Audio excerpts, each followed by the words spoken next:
All right, so I want to welcome everyone to our session on Intro to Web Authoring, basically Episerver. My name is Ryan McNavage. I am one of the Technology Implementation Specialists, and I will be leading you through this training. Eventually, a little bit later on this morning, Jason Milkey will be joining me, but he has another training at the beginning, and Jason Sherwood is taking some well-deserved time off. So I will be leading the majority of the session.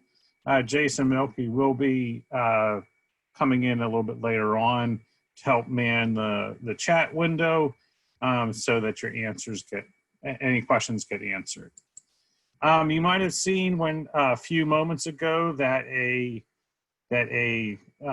this meeting is being recorded. Message probably came up on your screen. This session is being recorded so that if I go over something in a week from now or a month from now, you forgot how to do it and want to take a look at the recording, you will have that information available. This recording will be sent to anyone that's signed up on PDO directly, like I sent the email link out yesterday for this Zoom call. The recording will also be up on the MCPS web services site as well, so it'll be in two places. All right, so as you can see on my screen, there is a bit.ly/episerver-intro. That will take you to this presentation. So I'm gonna give you a few moments to type the bit.ly into a window and go to this presentation. There's a lot of good information, first of all, in the presentation, but there's also a number of links that will be helpful.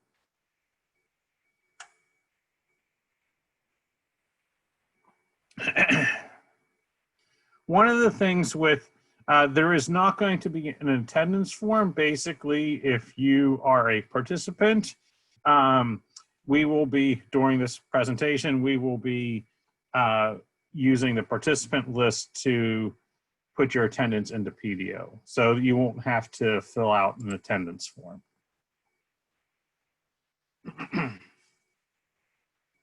I'll give everyone another 30 seconds, and then we will go ahead and move on to our outcomes.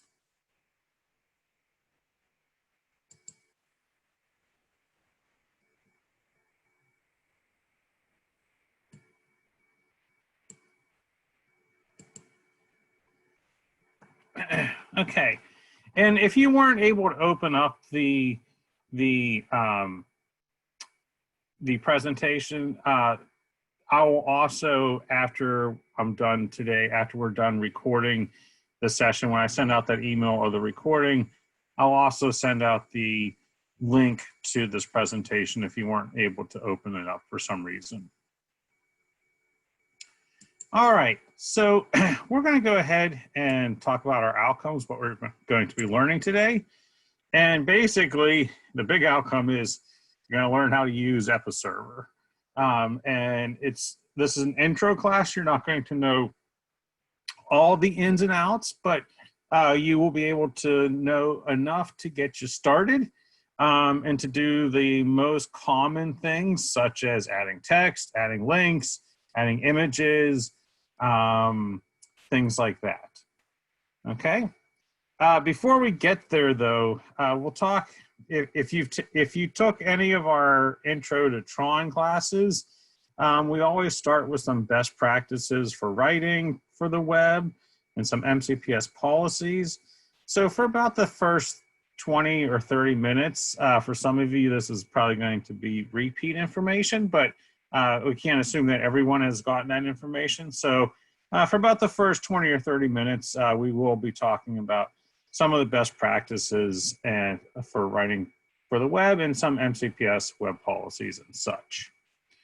Then we'll get into kind of the logging in to Episerver and working on individual pages. And since this is a online session, a virtual session, and not a face-to-face session, in face-to-face sessions, we basically would have you log in and then have you try out all the different things. You certainly can do that during this session, but it's more of a demonstration. So just kind of see what's going on, see what I'm doing, and then later on today, this won't take the whole 3 hours. It'll probably take an hour and 45 minutes to 2 hours. So then after the session would be a good time to immediately, when you have that extra hour that we're not going to fill, to go and practice some of the skills that were demonstrated in this course. And I'll give you in about 7 or 8 slides, there's a how to log in, how to get started, what passwords and such to use, because you will be using test accounts so that you're not messing around with actual live websites. Although the test site is technically live, but not your school's live or your office's live website. So we'll work specifically at the beginning on how to edit pages and such in Episerver, like adding images, adding text, and so on. Then we'll talk about how you can update kind of your overall site, such as the news items or the calendar items, the navigation bar, and so on. We'll talk about how to add new pages, and then we'll kind of wrap things up after that. All right, so this next slide is basically shows you our Webmaster Resources site, and I'm actually going to switch to the actual site instead of just a screenshot of it. So give me a second. Okay, and so if you're at the MCPS website, I'm not sure exactly which category it's under, but if you just go and search for web, W-E-B, the first item that comes up is web services. And so once you're there, there's a lot of good information on this site. So you can see that first it talks about sign up for Webmaster training. So you may have found this link already because you're here today. So if you click on that, it'll tell you there's a couple different options. So here was the Episerver training that we did in July.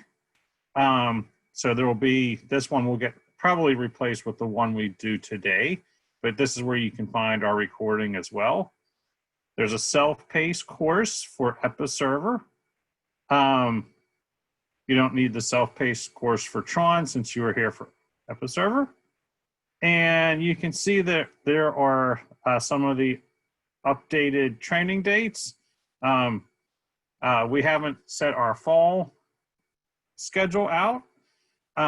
You can see the last one is for today. And then one thing I do want to point out, because we basically offer 2 trainings, an intro class and a Webmaster work sessions. There will be virtual Webmaster work sessions during the year where you can basically kind of, because they're virtual, it used to be you would go to CTI and then get help with your specific school or office content.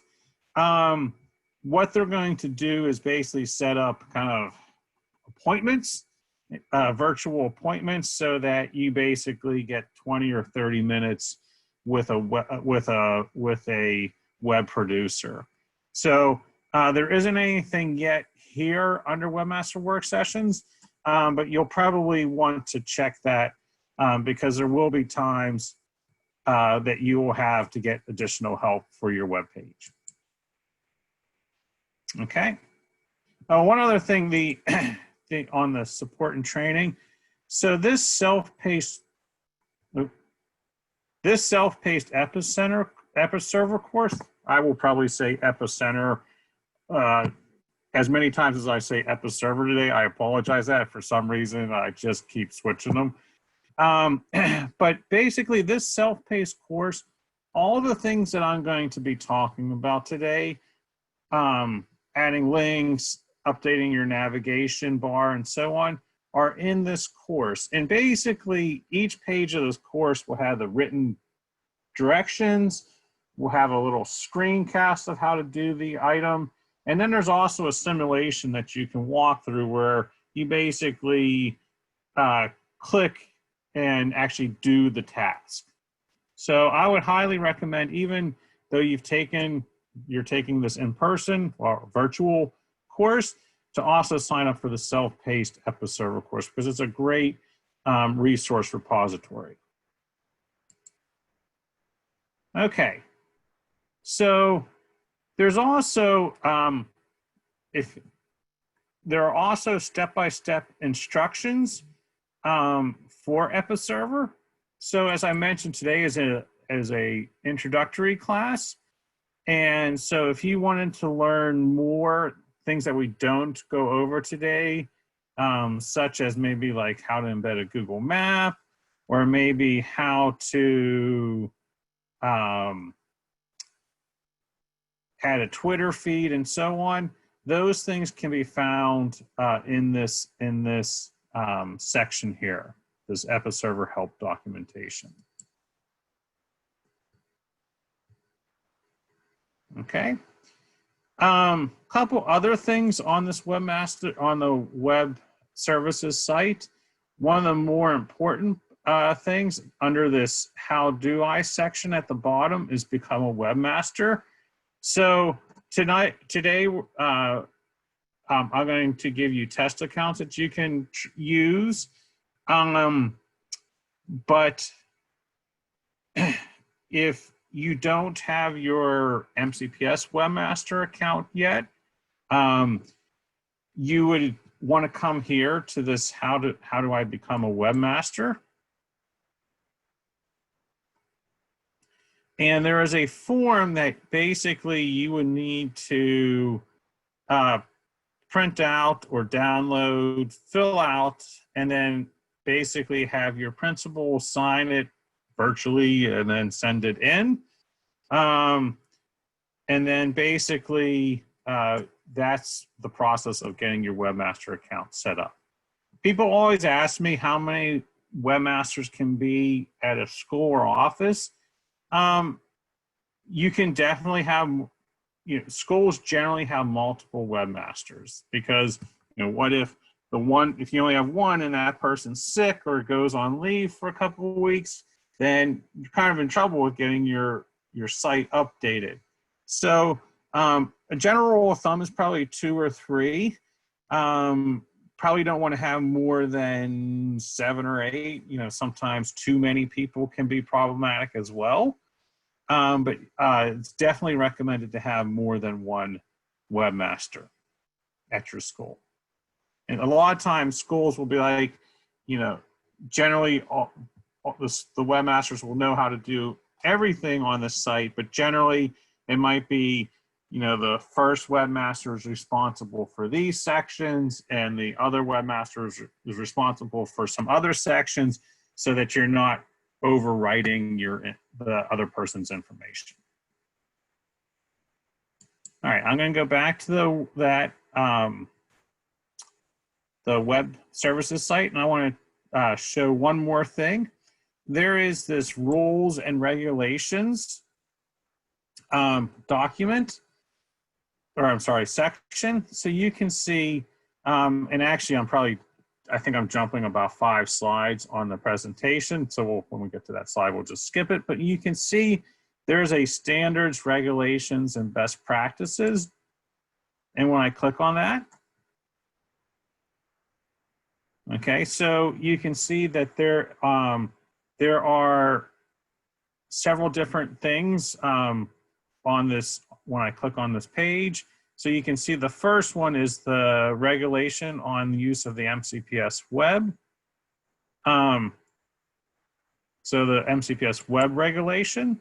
So this is something that I'm not going to go through and go through today and step by step, but this is going to be something that you're going to want to look at as you start your work on the MCPS web. You can see webmaster responsibility, what is expected of MCPS webmasters. So if I click there, you can see that it kind of goes through about 7 or 8 different topics of things that you're going to want to be cognizant of. Okay, and then you can see there are other things here, such as the look and feel of the MCPS websites, which we're going to talk about a little bit more, and expectations for and best practices for web writing. We're going to talk about that a little bit more. But you can see that if you ever had a question and needed, maybe your principal asked you a question and you want to go and find that answer, this regulations page is where you'll want to go. All right, so at this point, I'm going to switch back to the presentation.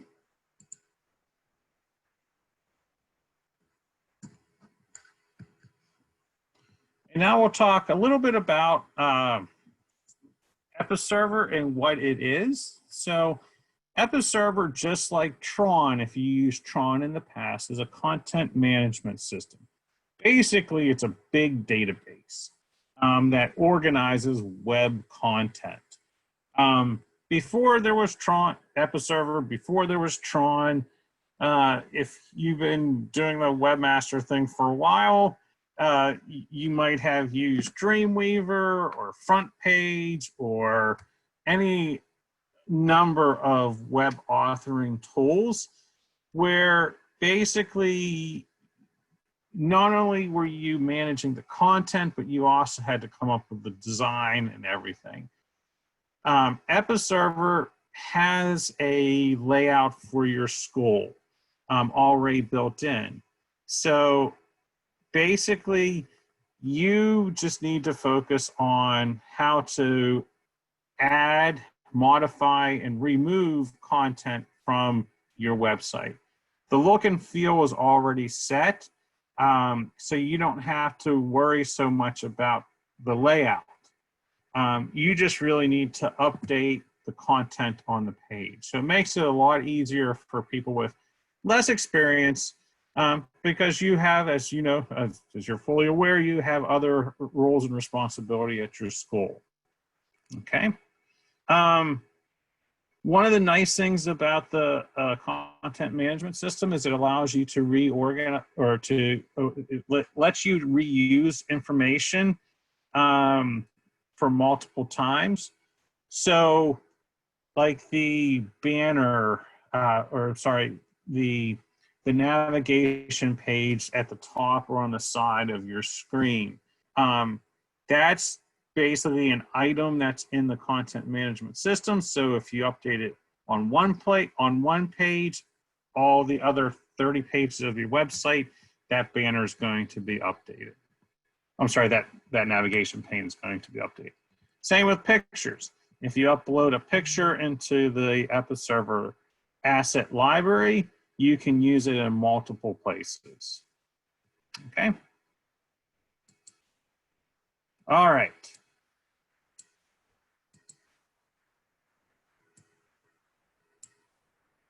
So why do we use a content management system? So I talked a little bit about this already. So no HTML coding is necessary. Sometimes it can be helpful if you have something appearing on your page that doesn't really look like you want it to look. Sometimes it's helpful to have some experience, but you don't really need to know HTML coding, because basically it's kind of like a Word document or a Google document where you're basically able to just type in your text and not worry about all those HTML code and tags. We talked about information being reusable. One of the nice things about a content management system is it's accessed via the internet. So there's no, like if before when you had, before there was Tron, before there was Episerver, and you were using something like Front Page or Dreamweaver or something like that, you had to have the application installed on your computer. Now, basically you can log in whether you're at home, whether you're at school, wherever you are, wherever you have internet, you can log in and work on your school or office's website.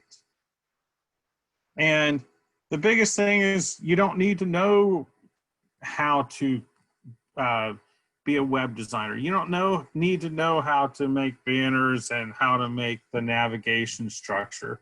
You just need to know how to update what's already there for you. So you just need to know your content and keep your content fresh.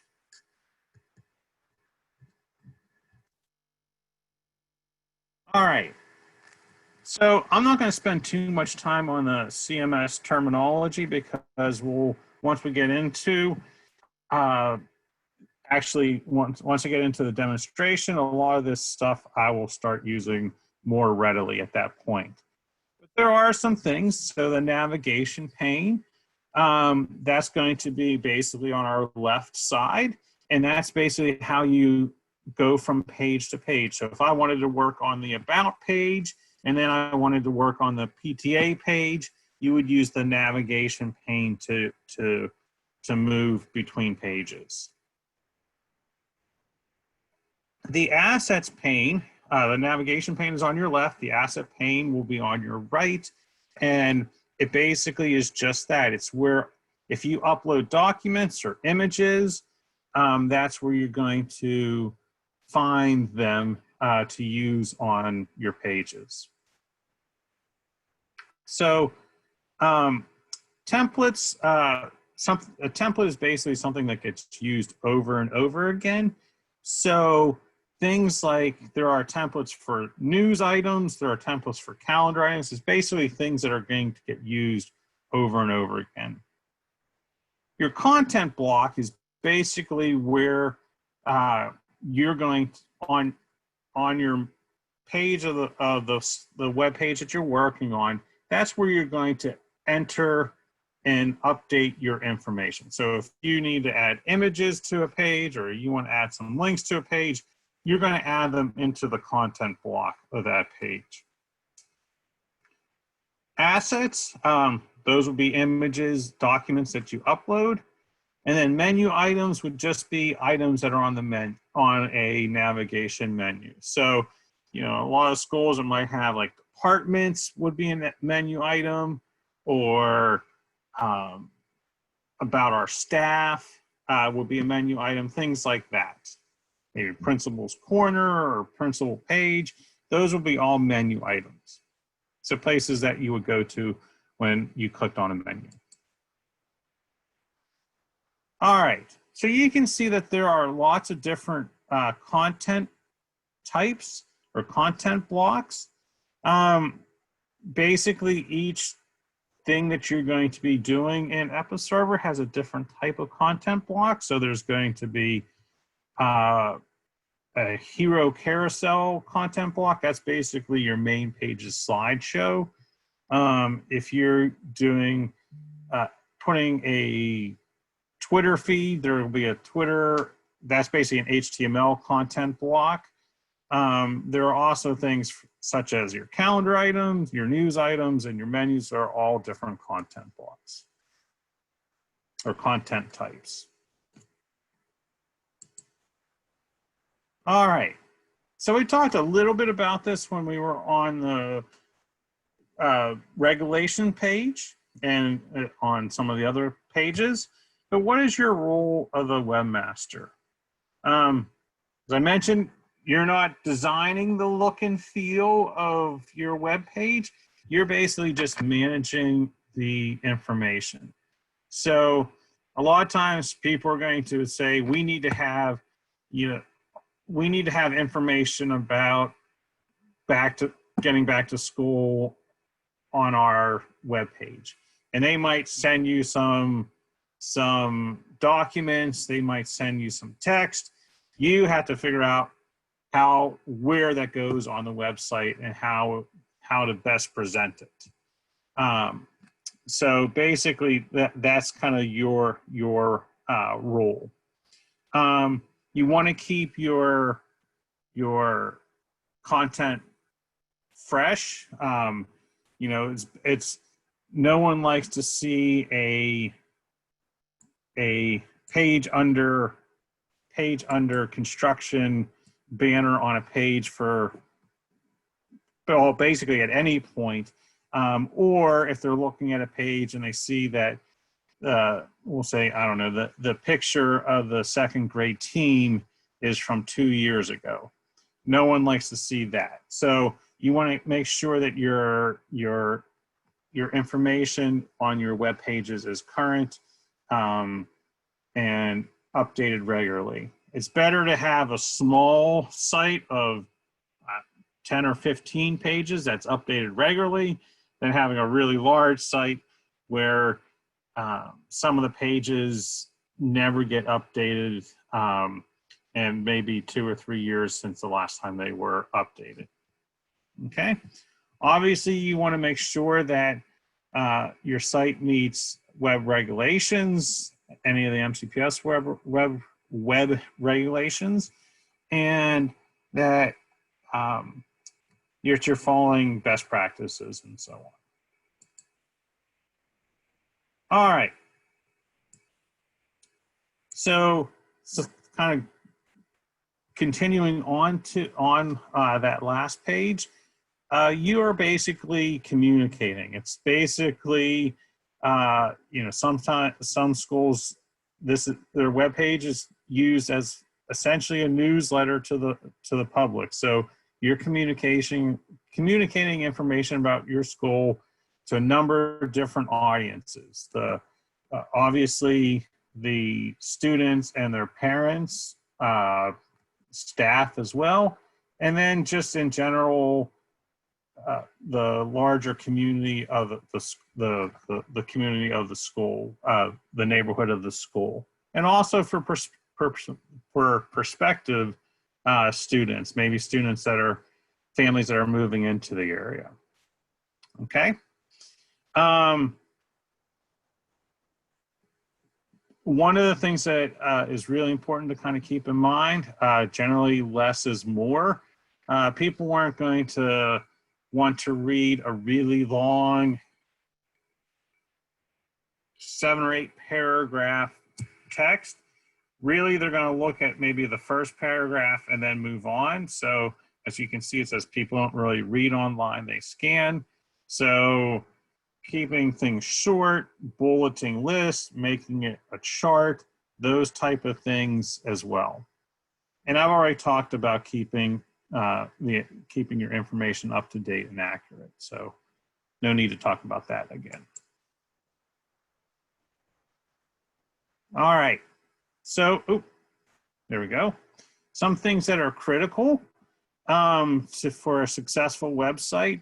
I would say one of the things that is really important for a successful website is that it's updated regularly, because people don't look, as I mentioned, people don't like looking at old information, and making sure that the information that you are presenting is relevant to the people that are looking at your webpage. So maybe at the beginning of the school year, a lot of times there will be different reminders that the school will be sending out to their staff and students.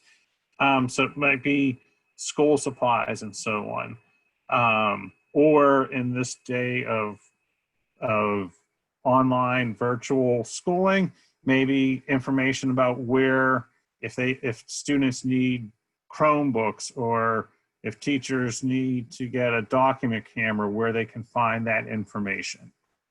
Okay, so knowing your community and audience's needs is important, and having that information readily available is important. Obviously, your administration buy-in is key. If they're on board with your work and are getting you information quickly, or helping you nudge people to get that information quickly, that's really important. Having administration buy-in is important. And then obviously keeping your administrator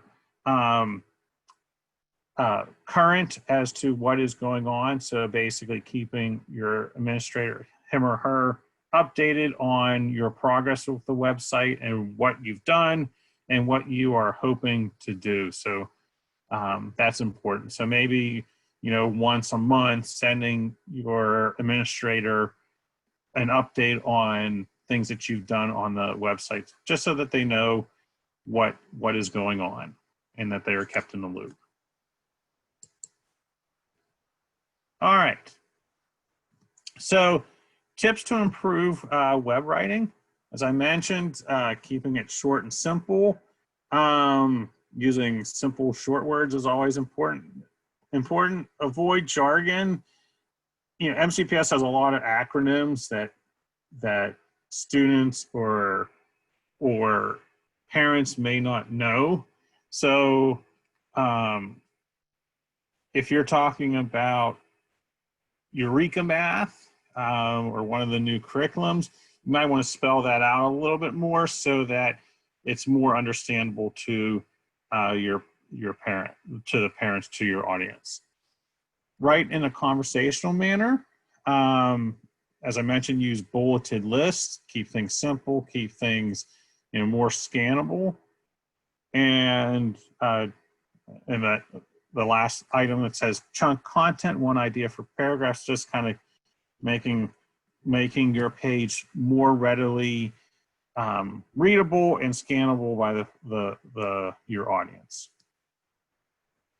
That simple language bullet. So on the last page, this is kind of an example of keeping your language simple. So you can see, instead of using concerning, use about; instead of using facilitated, use help, those type of things. Some tips for better websites. Deleting things is important, particularly old pages, files, and images. So if you're no longer, maybe there used to be you had a PE teacher at your school that updated the PE page, gave you lots of content, but that person has moved on and that page hasn't been updated in 2 years, maybe it's time to get rid of that page. Or if you had a page about school construction, and that school construction was from 3 years ago, maybe it's time to get rid of that page.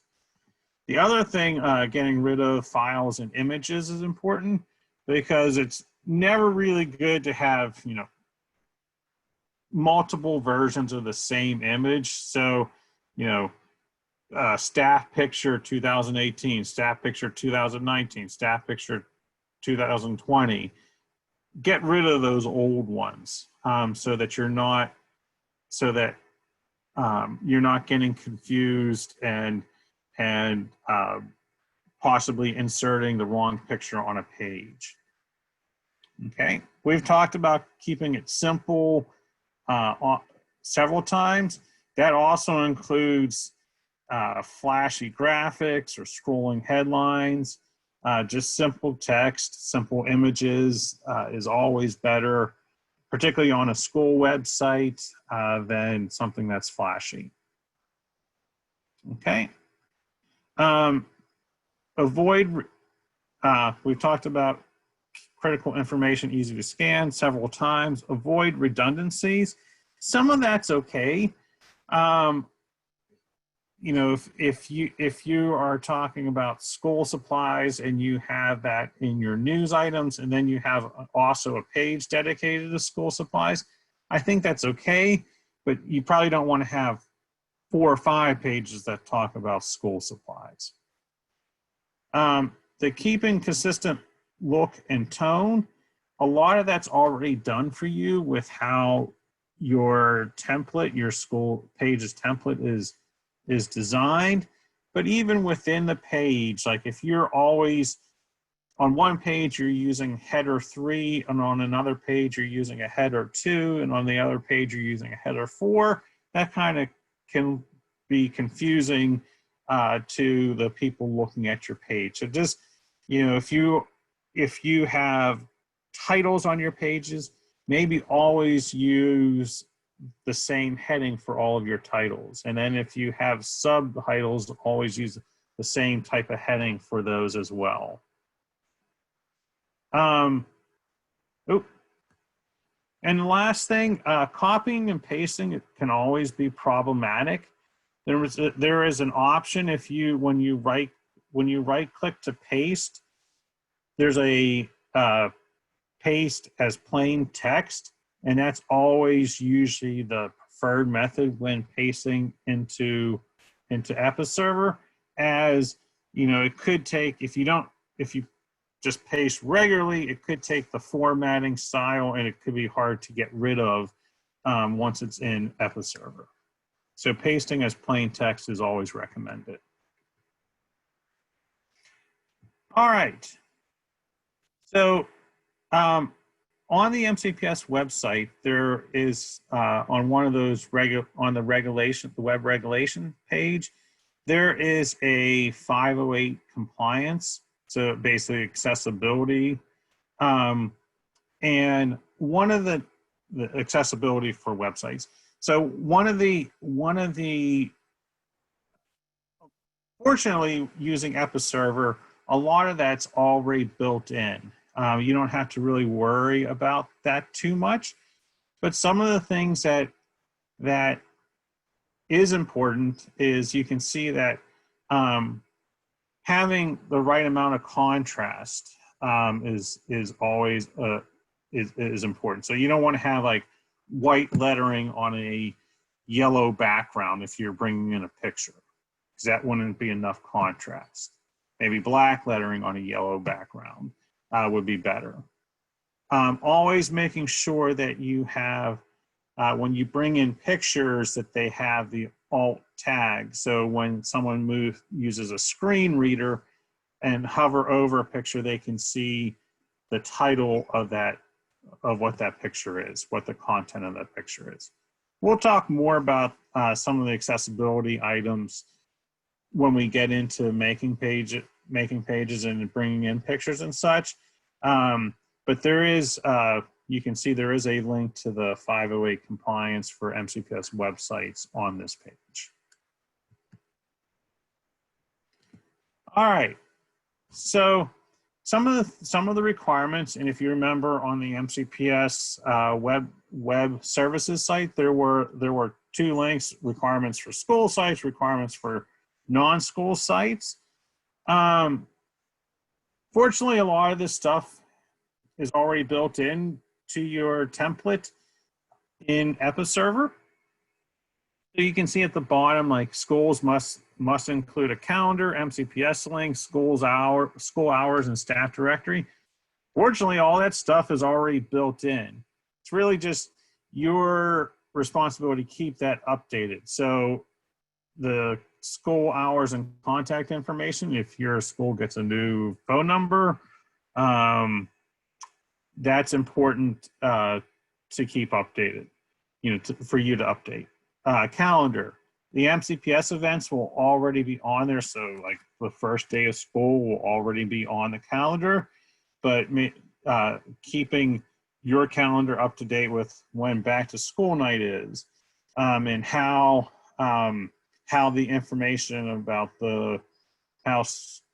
how parents would log in to that back to school night, that information is going to be important to have on your school site. Okay, we've talked about making sure that your content is updated regularly. It's important on your site. So after back to school night, do you still need to have that news announcement about back to school night? Probably not. So regularly updating it so that your website is always showing what should be there and not showing a lot of the things that have been taking place in the past.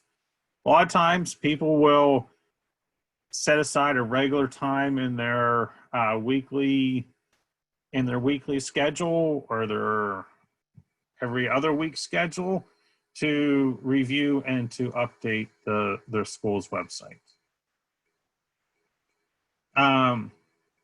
So the last, or actually it's the first item on, kind of one from the bottom up on this page. So content should be on MCPS managed systems for support for web services. So that really means basically your school site should be in Episerver. You can use external sites, like say a teacher has created this. It's always recommended that, like, if a teacher wants to have a website that they use, that they basically have a space within Episerver, an Episerver page, a MCPS managed page. They could have an external website that they've created, maybe for a master's course or something like that. But you know, as it says, web services can't provide support for that. If they did in Weebly or Weebly or whatever, they could. MCPS Web Services isn't going to be able to provide support for that. There's also, you just have to be leery as to a lot of those external sites have ads, so you never know what ad's going to pop up while your third grade student is looking at that external website. So it's always best to have all content on Episerver.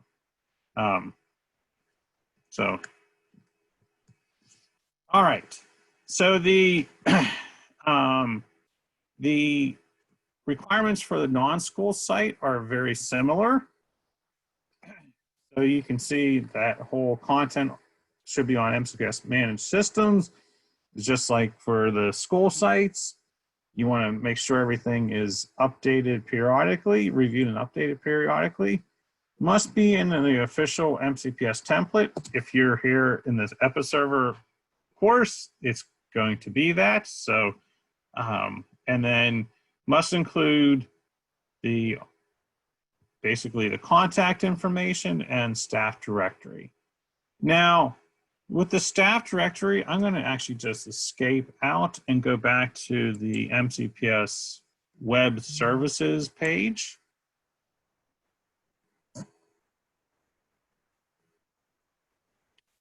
So a lot of times in these trainings, we'll get asked, how do you update the staff directory? Generally, sometimes it's the webmaster's role.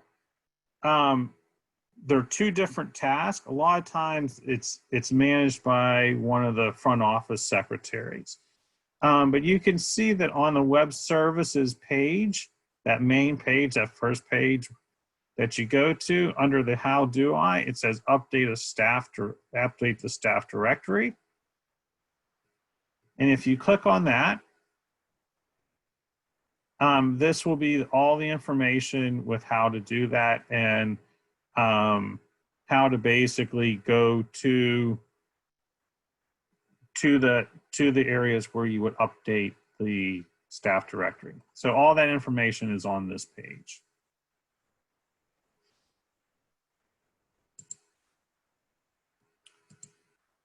All right.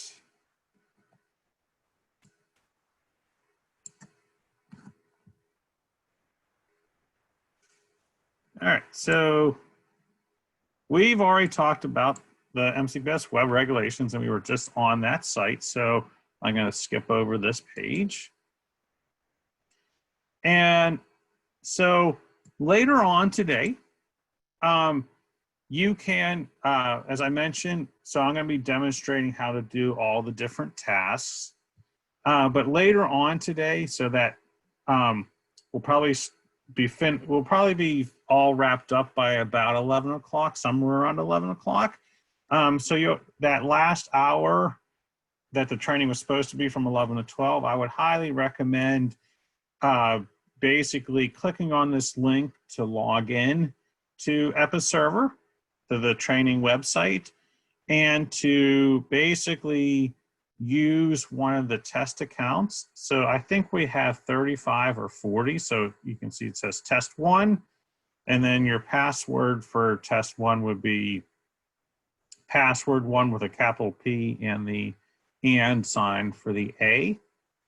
And just so that after this, we're not all so that everyone's not using test 1.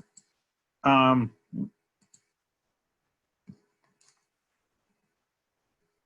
me pull up. It's our roster for this class today.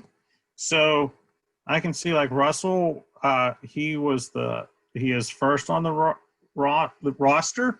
So if he uses test 1, and then Joel, if he uses test 2, and Sonia, if she uses test 3.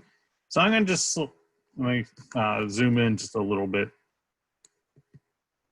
Nope, it's not letting me zoom in. Sorry about that. I'm going to just slowly go down this list. So once you see your name, just note the number next to your name.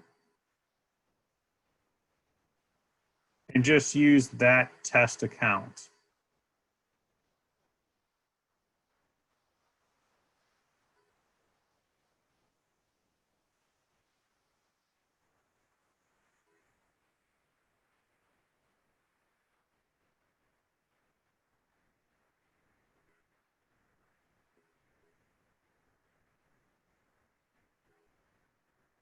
Okay. So later on today, when you, or in about an hour when we're done with the training, go ahead and just, you'll basically click on this link, and then you'll sign in using test 1 or password 1, test 2, and so on, password 2.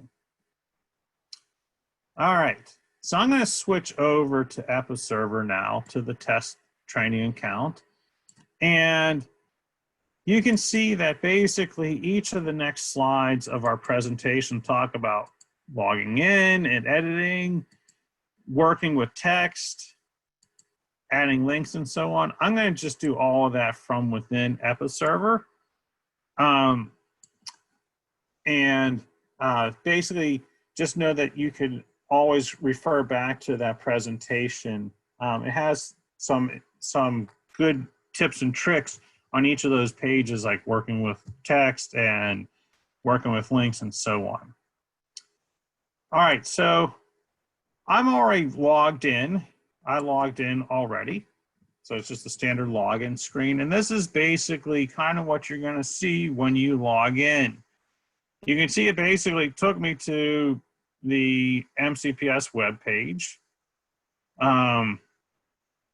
not to my school or to my office. That's okay. Up at the top, I have a little arrow pointing down to the right, or I'm sorry, pointing down. If I click there, it basically gives me some more options. And you can see over on the left side, basically it's already on edit. That's where I want it to be. All right. And then I can see over on the left side, I have this toggle navigation pane. And that's basically, as I mentioned before, how you go from like the About page to the PTA page and so on. So I'm going to click on that toggle option. And so now I can see here's basically the whole MCPS website compressed into 5 or 6 different folders. The other thing that I like to do is use this push pin up at the top right of that window, and it basically pins that navigation pane open. I can make it wider if I want to, but then it just cuts down on my real estate for editing pages, so I keep it basically small at this point. So at this point, I can see that there are some different folders. So like if you were going to your school, to a particular school, you could click on the plus sign next to school. You could click on elementary. If your school was Bannockburn, you'd click on A to C and then click on Bannockburn to take you to that school. Now, for us in this training instance, you can see there is a folder called training website. So that's what I'm going to expand. We're going to use the training school, and then where it says training, when I expand training school. So training school is the school that we're going to use. And then you can see underneath where it says tests, excuse me, where it says all these different tests. Those are the training pages that you can work with. Okay, so you can see so you would basically just pick your page and work on that page. All right, so I'm going to just use test 25 for today. All right, so I basically now am on that test 25 page, that training page. So basically you can see how you navigate through a folder structure or the navigation structure. All right, so that's the navigation pane. Over on the right side, you have this little folder icon, which is your asset pane. And just like the navigation pane, I'm going to click on it to expand it. And then I'm going to click the pin to pin it open. So you can see that you have a couple different tabs up at the top, or parts of the asset pane. So media, just like with the navigation pane, there is a folder structure. So on the media tab, if I click on a specific folder like test 1 or test 10, that's all, they're basically all the media that, whether it's a document or an image, that are associated or in a folder for that page. You can use any media within your school. So if I was working on test page 13 and I wanted to grab the media from test 10, that's fine. But it's just like organizing things in Google Drive. There are various ways that you can organize your assets in the media folders. So I can see, like here with test 10, let me go to test 25, since that's the one I was on. So here's test 25. And I can see underneath here is the different media associated with the test 25 page. Okay? And you can also see over here on the right side, there's an option to upload media to, so whether it's a PDF or whether it's a picture, you can basically click over here where it says update files by dropping them here or clicking to browse.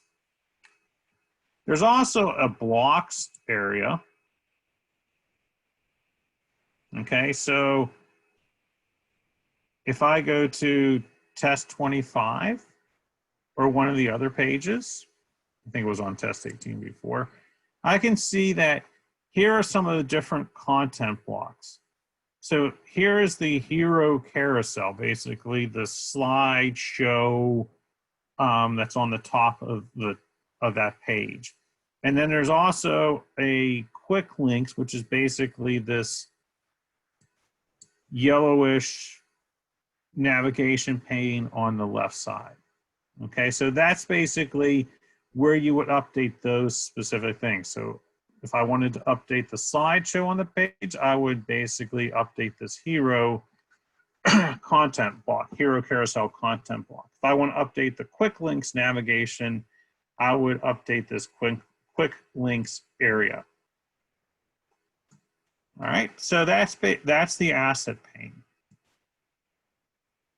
The other thing that I want to show real quickly is this. So here's the hero carousel. So if I wanted to update the hero carousel, that's where I could do that. I'm sorry, that's basically what I would be updating. There are two other buttons that I want to point out. At the top, one, it's by default, it's on page editing, meaning I can basically, if I wanted to click down here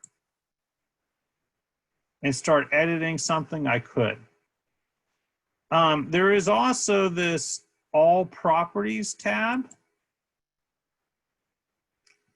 and it gives, I can update content here as well, but it looks a little bit different, okay?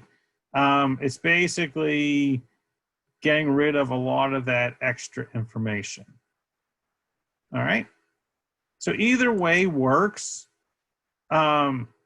Sometimes it's easier just to work on, you know, if you want to see how it looks within the page content, you might want to be on page editing. If you just want to concentrate on that content block, it's probably easier to go to the all properties section. The last thing that I lied. I thought these last two toggle buttons was the last thing I wanted to talk about. For navigating Episerver, I want to talk about one other thing. So you can see right now that you have a lot of different areas where it says you can drop content here or create a new content block. These are basically kind of placeholder items, okay? And there's no content in them right now. So right now, really, this page, you know, it has your navigation banner at the top. It's going to have your navigation at the top. It's going to have the slideshow, and then it's going to have your content area. But you could have, like, say, eventually you wanted to have a Twitter feed on this page. You could basically, where it says you can drop or create a new content block here, you could create that Twitter feed underneath this content block, okay? So basically, when you go to look at your page where it says you can drop content here or create a new content block, when you go to preview it or publish the page, then you're not going to see those. You're not going to see those. Those are going to disappear. Those are, and so your page, you know, like the welcome to my page is basically going to move up and so on. So your page definitely looks different when you preview it than what it does in this editing mode.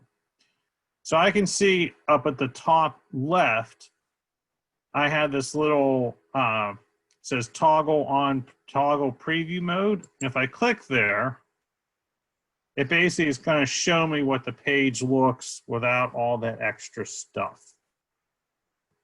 So generally, as soon as I make some changes, if it's more than just some basic editing some text, I usually click on that preview on that little icon and to see what it looks like.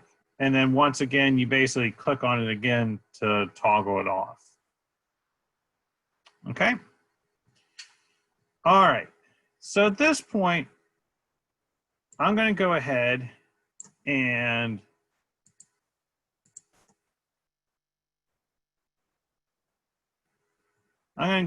just update some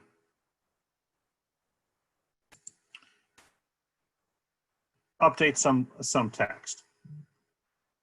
All right. So once again, right now, you have all this stuff on the page.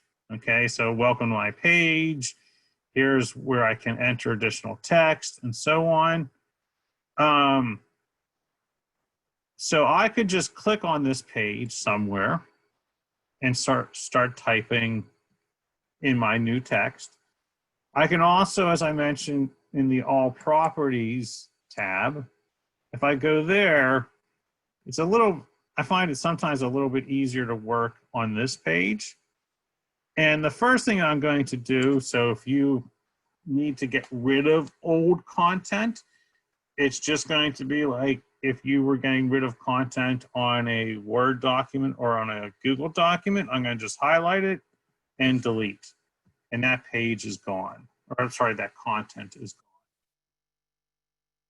You can see up here at the top right, as soon as I made any change, it says publish, and it's basically, it was this little blue arrow initially was kind of bouncing back and forth, basically trying to get my attention.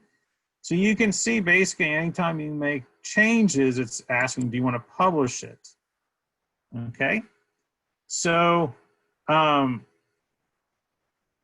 so as you're working, you don't have, basically it's kind of auto saving. So you can see it says last change 27 seconds ago. And basically, do you want to publish that change? As long as if you don't want to publish the change, if you're still working on the page, don't click publish. But you can see it says auto saved at 10:03. If you basically kind of went down that rabbit hole and did some things that you now regret doing to the page, you can always, under where it says auto save 10:03 a.m., you can always click undo to take you back to what you used to have. Okay, so just like kind of like Google Documents auto saves, so does Episerver. So at this point, let's go ahead and just talk about different types of text. So what I'm going to do is I'm going to just enter a couple different lines of text. So I'm going to just say, welcome to our page. I taught first grade, so I'll say, welcome to first grade. I also taught third, so do that too.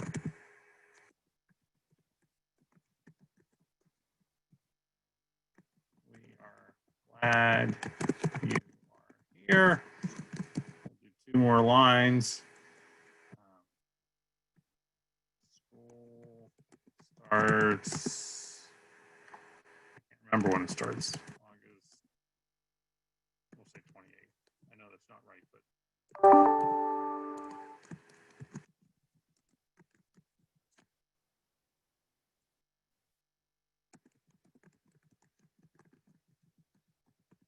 I don't know when that is. We'll just say 8.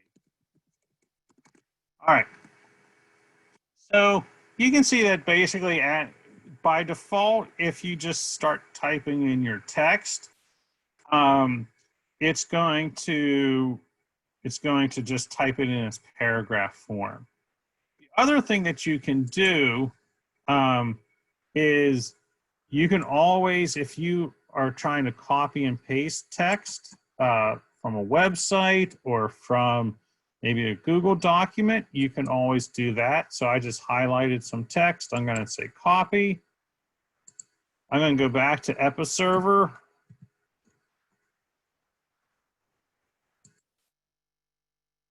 And then I'm going to paste that text in. But remember when we were talking about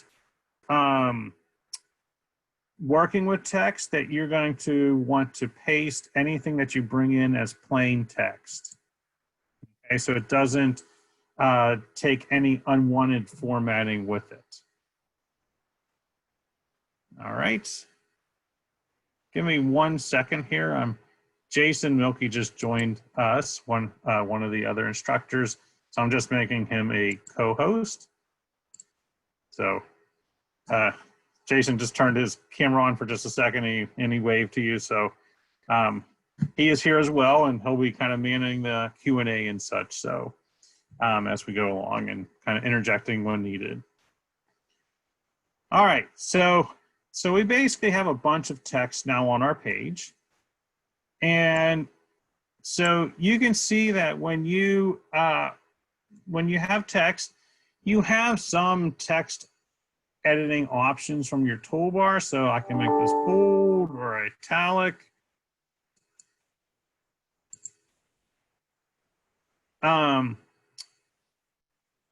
But I can also, but I don't have, I can bullet things and so on, but I don't have things like font and size to the text. Okay, so if you want to change a size or a font, you basically really need to use the headings or the text styles. I generally just use headings. If you don't apply any heading, it's just in regular paragraph text. But you can see that there are 6 heading options. Heading 1 is generally never used. So I'm going to start with heading 2. And so you can see it says that's basically the style of heading 2. And I'm going to just go now and go to heading and heading 3. So you can see that's a little bit smaller in red. Heading 4.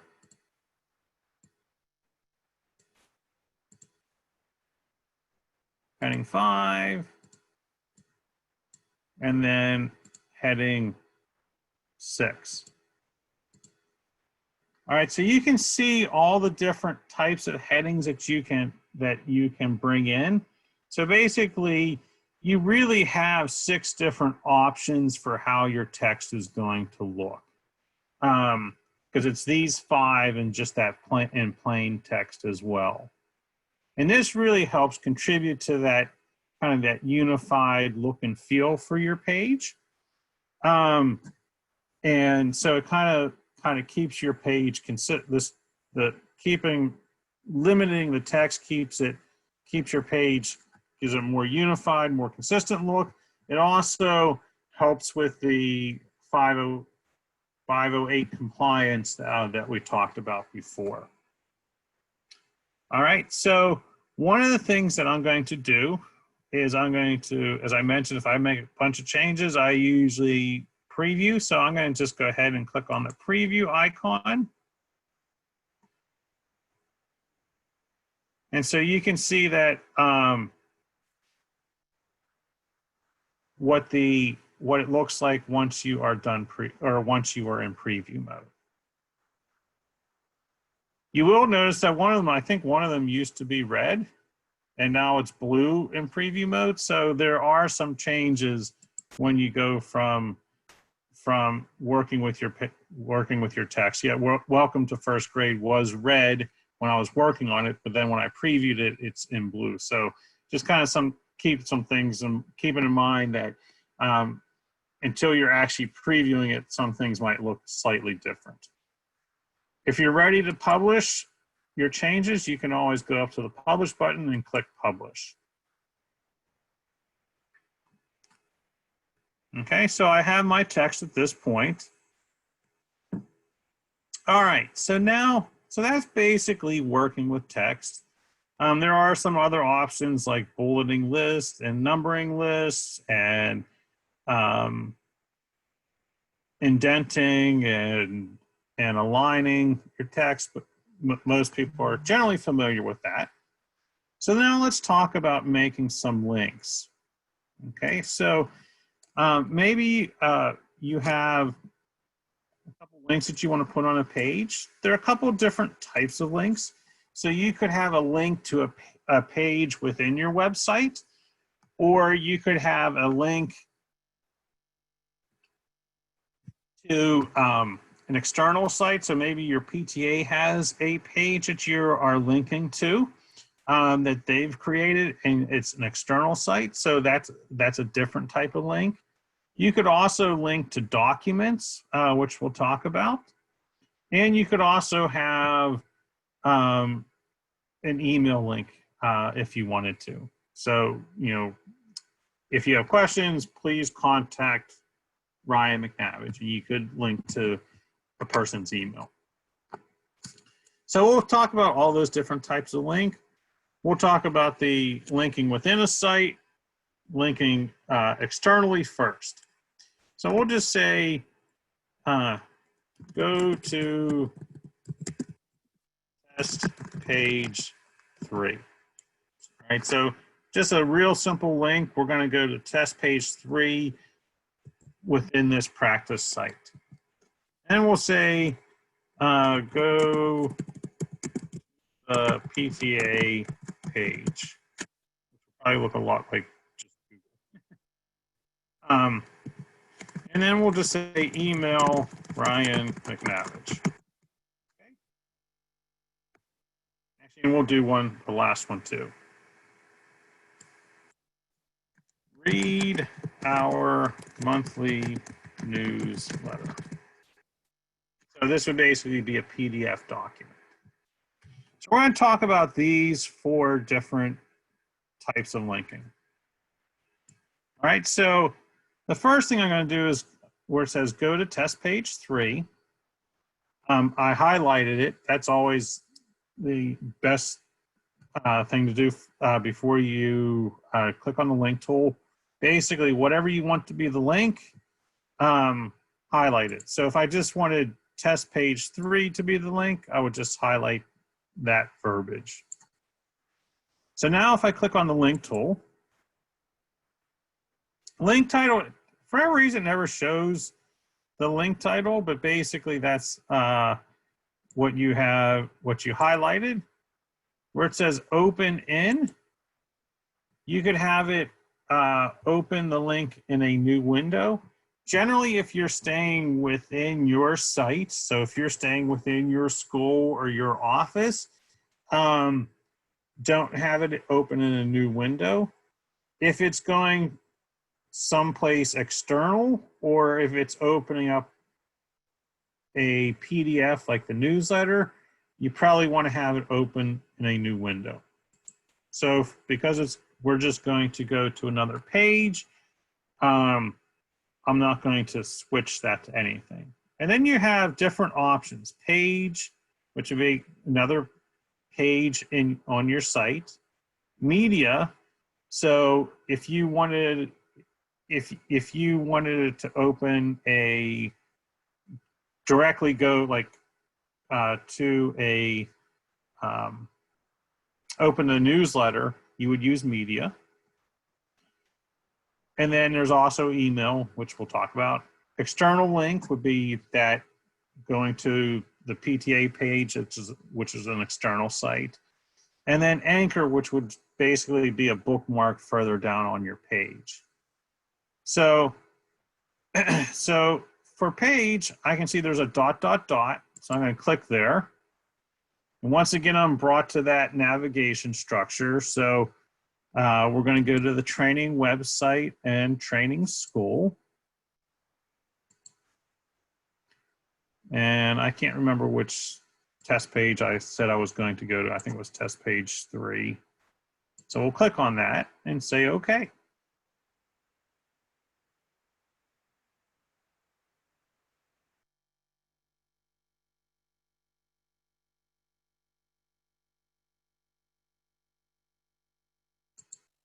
And I'm going to say, okay, signifying, and it's kind of has the ... underneath, so I can see that it is a link.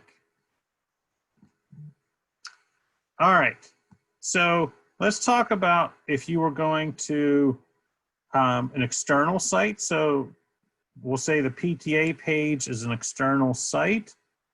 So I'm going to, same process to start out. I'm going to highlight PTA page. I'm going to click on that link tool. This time, because I'm going outside of MCPS, I'm going to say open in a new window. I'm going to choose external link, and I could paste in the link in the field.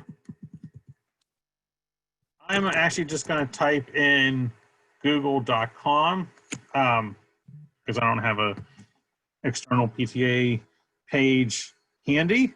And I'm going to go ahead and say OK.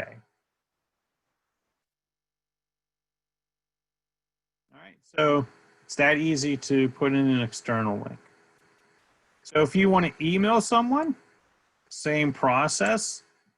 So highlight the person's name, click on the link, click on email, and then you're going to just type in the person's email.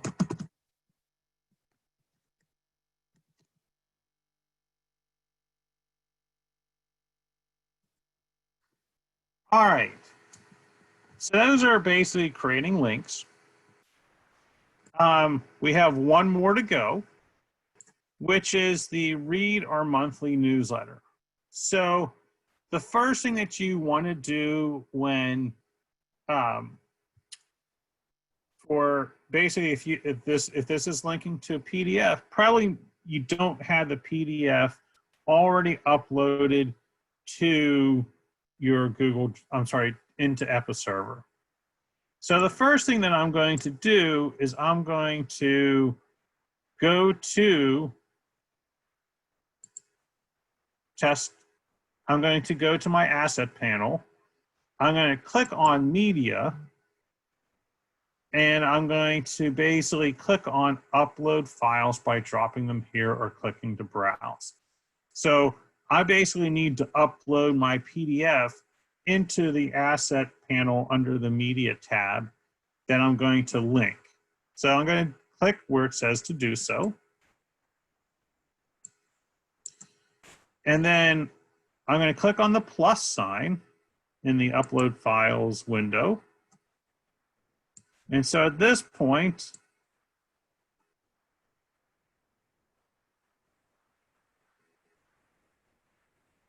I'm going to pick a PDF.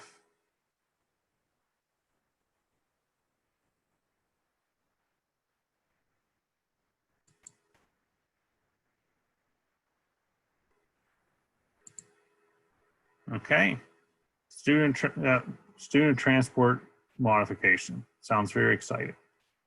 So it's not a newsletter. I don't have a newsletter handy, but basically any PDF will do. I can see that the progress bar is completely all green. I can see the status says uploaded, so I'm going to go ahead and click on close. So at this point, I should be able to see here's my student transportation modifications,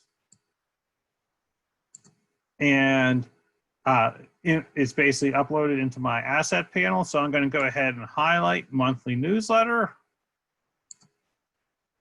I'm going to click on the link tool. I'm going to choose media. I'm going to choose the ... So now I need to go into my training website, training schools. I think it was under 25. And there's student transportation. And I'm going to go ahead and say, OK. So now I've basically uploaded my document into Episerver, and then I've linked to it on my page. Now, I actually forgot to do something. Because it's a PDF, I forgot to have it open in an external window. So I'm going to click, it's still highlighted. I'm going to click back on the edit tool. So it basically brings me back up. I can see to that screen. I'm going to just choose open the link in a new window. So if you made a mistake, it's easy to correct. You can also see that you have the option, the icon right next to the link tool is the remove link. So if you no longer need a link, you can always click on that. So at this point, I'm going to go ahead and click on publish and then publish changes. And then once again, I'm going to click preview to see what it looks like and to test them out. So if I click on monthly news, or if I click on test page 3, it should go to test 3. If I click on PTA page, it should go to Google in a new window, and so on. So I can see that it's all working correctly. Okay, so now let's talk about images. So images, it's a pretty easy process. It's always better or best if you're bringing in an image, to resize it ahead of time. Although there are some resizing tools in Episerver. Okay, so you can always, if you're bringing in a picture from a camera, maybe it's the front of your school, you might want to do the resizing beforehand so it's not this 5,000 by 8,000 pixels wide picture before bringing it into your page. I actually don't have any images readily available, so I'm going to basically kind of show you how you can bring in pictures. So I'm going to just real quickly switch to Google. I'm going to just type in school.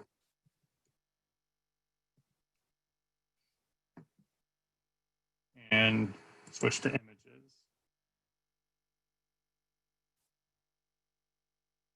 And I'm going to just basically save this image. And we'll do one more.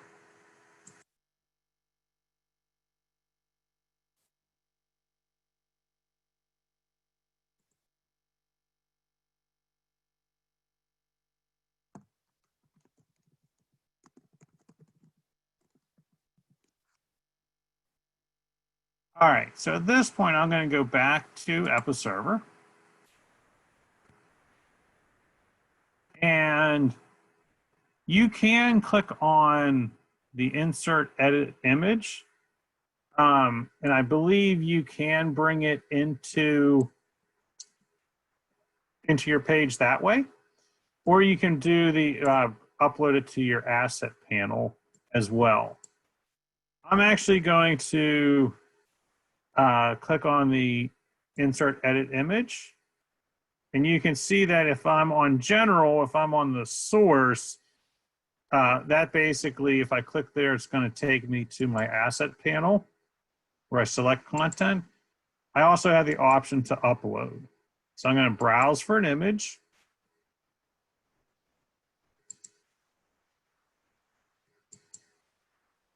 I just picked my school image. Hopefully it comes in. Okay. So I can see it brings in the image.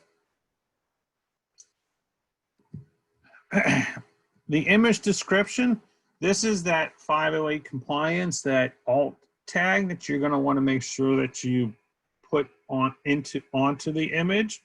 So you want to give it a descriptive, some type of description so that people using a screen reader will know what that image is. So I'm going to just say picture of interior of a classroom with desks. Okay, so something descriptive. You can also see that you can, right now it's going to come in at the dimensions of the original picture. I could choose to make it something smaller. We'll just say 800. You can see constrained proportions means it will change the other number, the 750, appropriately. So I'm going to go ahead and say OK. And you can see basically it brought that image in. So now if I click on preview, I can see what that looks like. And I can see that it brought the picture in and it's pretty big. So I'm going to undo preview.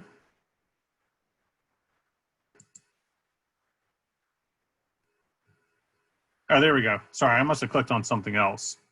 There's the preview. Looks better. Looks better that way. Maybe I clicked on the, yeah, there we go.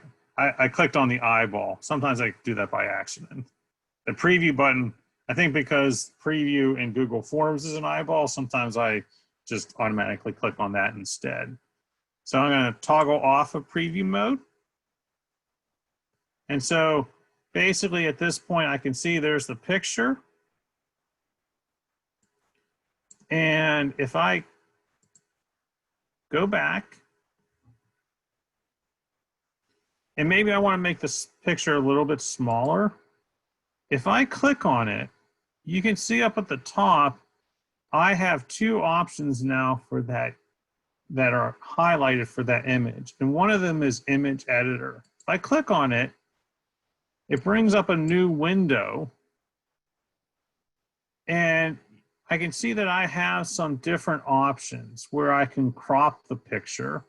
I can resize it, or I can transform it, meaning rotate it. So I'm going to say resize, and right now it's basically showing me the original pictures or the original size of the picture. So maybe I want this to be 400, and then it'll do the height accordingly. I'm going to go ahead and say apply, and then I'm going to say OK. And it basically is going to put it into my asset panel. So we'll just say full classroom interior. So I'm going to go ahead and say OK. And so now that picture is on the page. And at this point, I don't have a ton of options as to how that gets displayed. I can center or align it. There's also some formatting under, remember when we went to formats and headings?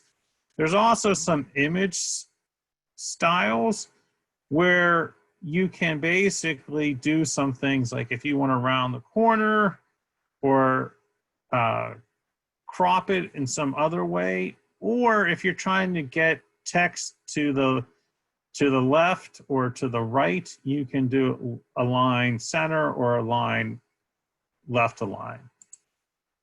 Okay. So at this point, I did left align, so I can type in, here is some text. Here is some more text, etc. Okay. So at this point, so you can see that you do have some options of how it gets displayed, but you're not going to have a ton of options. I do find that the formats and the image styles, center, whether it's left or right align, makes it much easier of doing this type of thing where you have a picture on one side and the text on the other. You don't have to, I feel like in Tron or in Dreamweaver, you used to always have to create tables to do this same thing. But just using that format lets you do it a little bit more easily. All right, so I'm going to go ahead and click on Publish the changes. And then I'm going to preview it just to see what it looks like.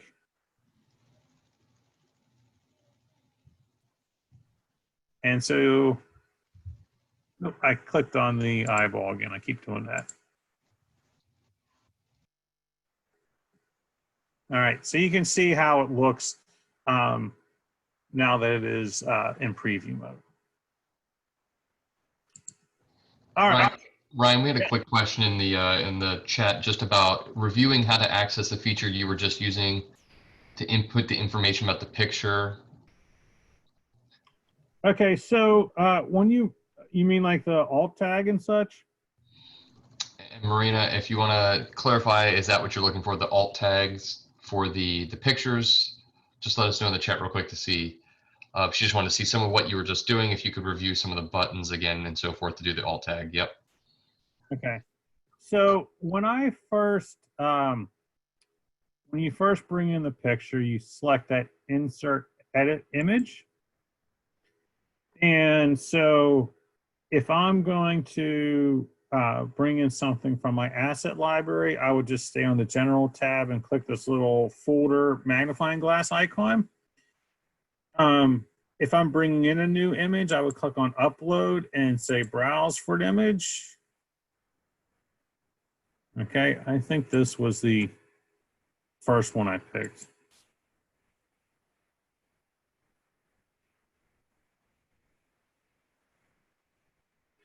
So basically it's uploading. And now once it's uploaded, it automatically switched me back to the general tab. And so at this point I can add a description saying what that is. I think it was class. Mr. Milky's class. And then you can also do the dimensions. Although this is really just like if you clicked on once the picture's in the page and you clicked and dragged the corner, it's still going to be a 1200 by 750 pixel picture. It's not actually resizing it. You're just basically changing the dimensions, the viewing dimensions of it. I'm going to go ahead and say 600. We'll say okay.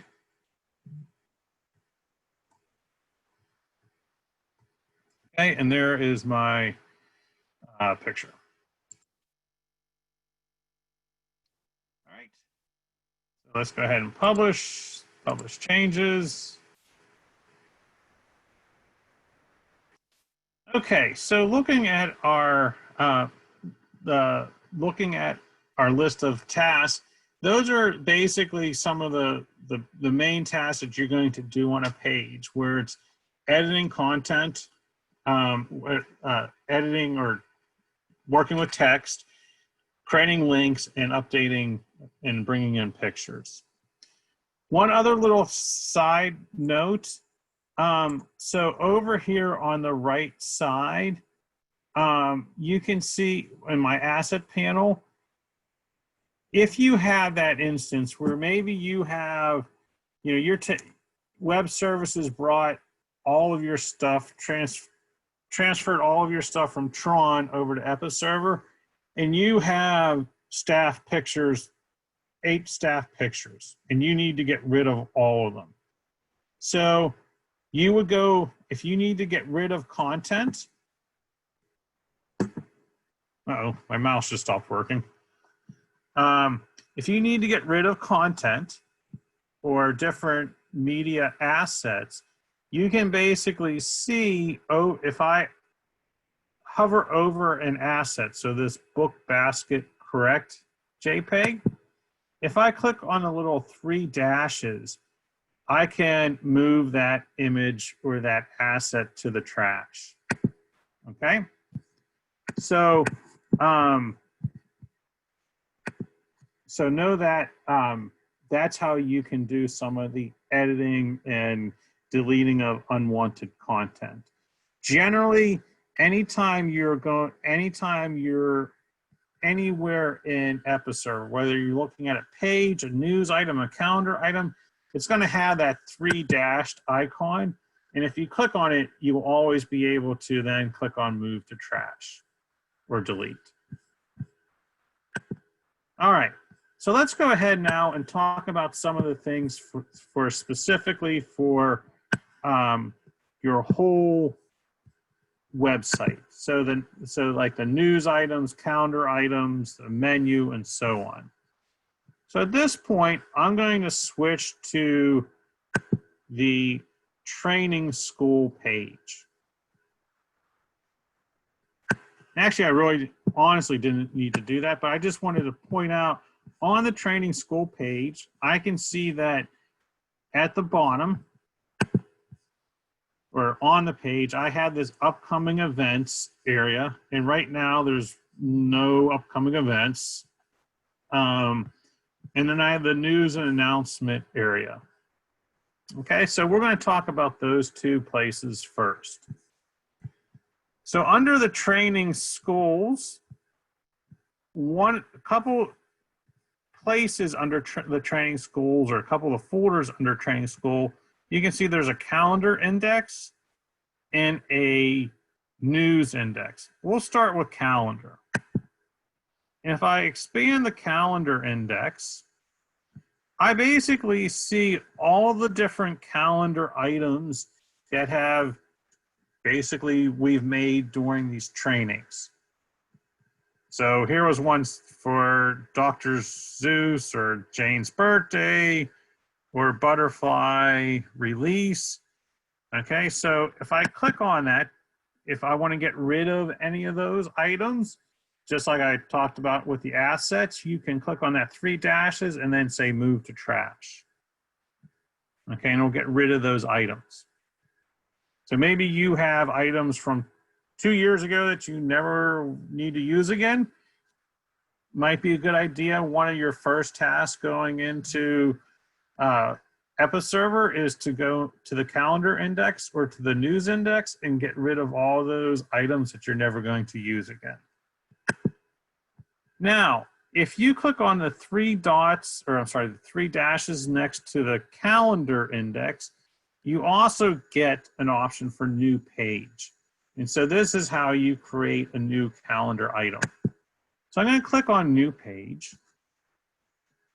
And we'll just say this is going to be our virtual open house. Okay, so that's going to be our calendar item. So you can see that you have these different suggested page types or content types. For our purposes, always just go with the suggested page type. So in this case, it's the school event detail page. Perfect. Now, when I do this, this is basically taking me to the detail page for the calendar event that I just created. So where I can add content. But it really looks kind of, to me, confusing. And I'm like, I have no idea where to add the start time, the end time, all that type of thing. This is where these 2 buttons really come in handy. Make sure that you're on the all properties page when you're talking about calendar items or working with calendar items or news items. So at this point, I can see that I have, now that I've switched to the all properties, it's actually going to be easier to end those start times and end times. So I can see I have these different tabs.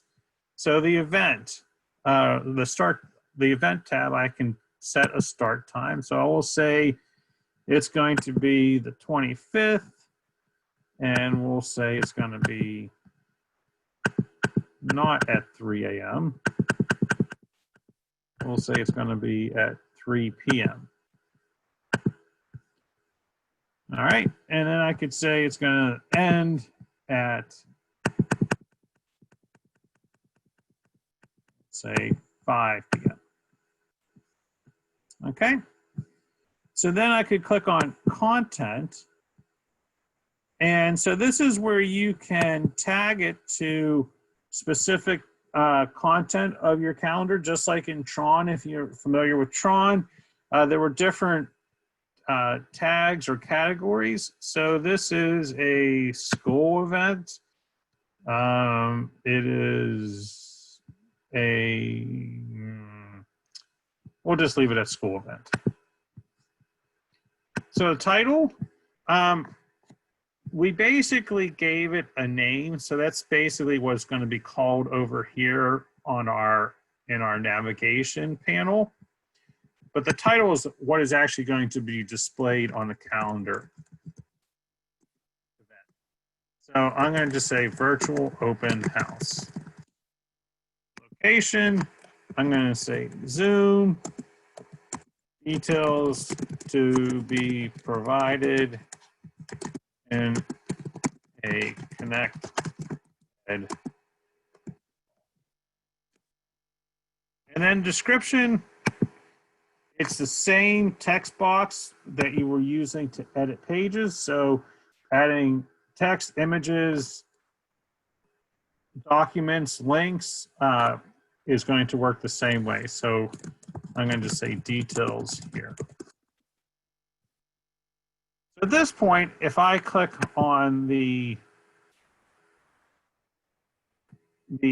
on-page editing mode, you can see that that information has been put into place where it should be, where if I hadn't switched to all properties, I probably would have never known what box was which. Okay, so I'm going to go ahead and click on Publish at this point. And if I go back to the, oop,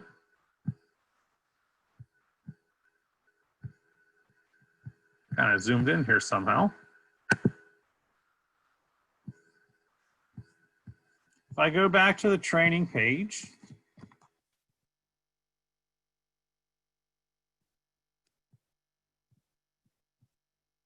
or the training school page, into my calendar, let me preview first.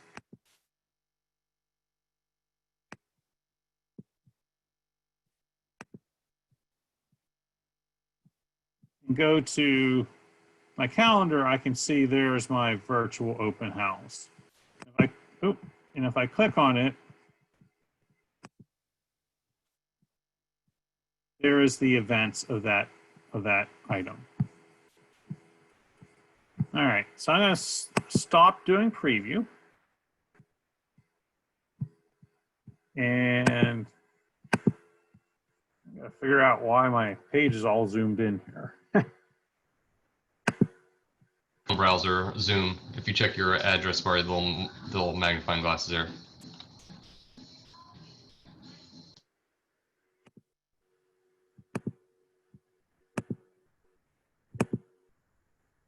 All right, that'll work. All right. And I feel like I'm still not seeing my right side of the page. Try hitting the reset on that Zoom. That may take it. I think Episerver kind of does some weird scaling. Aha, thank you, Jason. All right, so we're back to the calendar. We're back to that event page. So that's really how you create a calendar item. So it's pretty simple. You just have to remember that once you create the page, that to toggle over to that all properties window. News items, good thing is once you've learned how to do a calendar item, news items work the same way. So when I open up that or expand that window, I can see here is my news index page. Here are all the news index items. So if I want to get rid of one, I could hover and then say move to trash. If I want to create a new one, I'm going to click on the news item and click on new page. Same thing, we'll say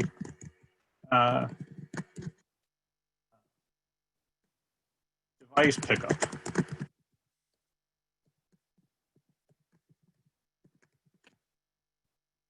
And so, as I mentioned before, always go with the suggested page type. And once again, I'm not sure where to add the details, so I'm going to click on the all properties. And so at this point, I'm basically going to go down this this first page. I can see that there is this content. I have different tabs, but really I'm going to stay on this content tab. So the title would be what is displayed on the home page. So we'll just say device pickup information. Publish date, if you don't set a publish date, it will basically publish immediately. Today is the 5th, so I'm going to just say the 4th, so make sure. The summary is the little blurb underneath the title. So Click here to find out how Chromebook.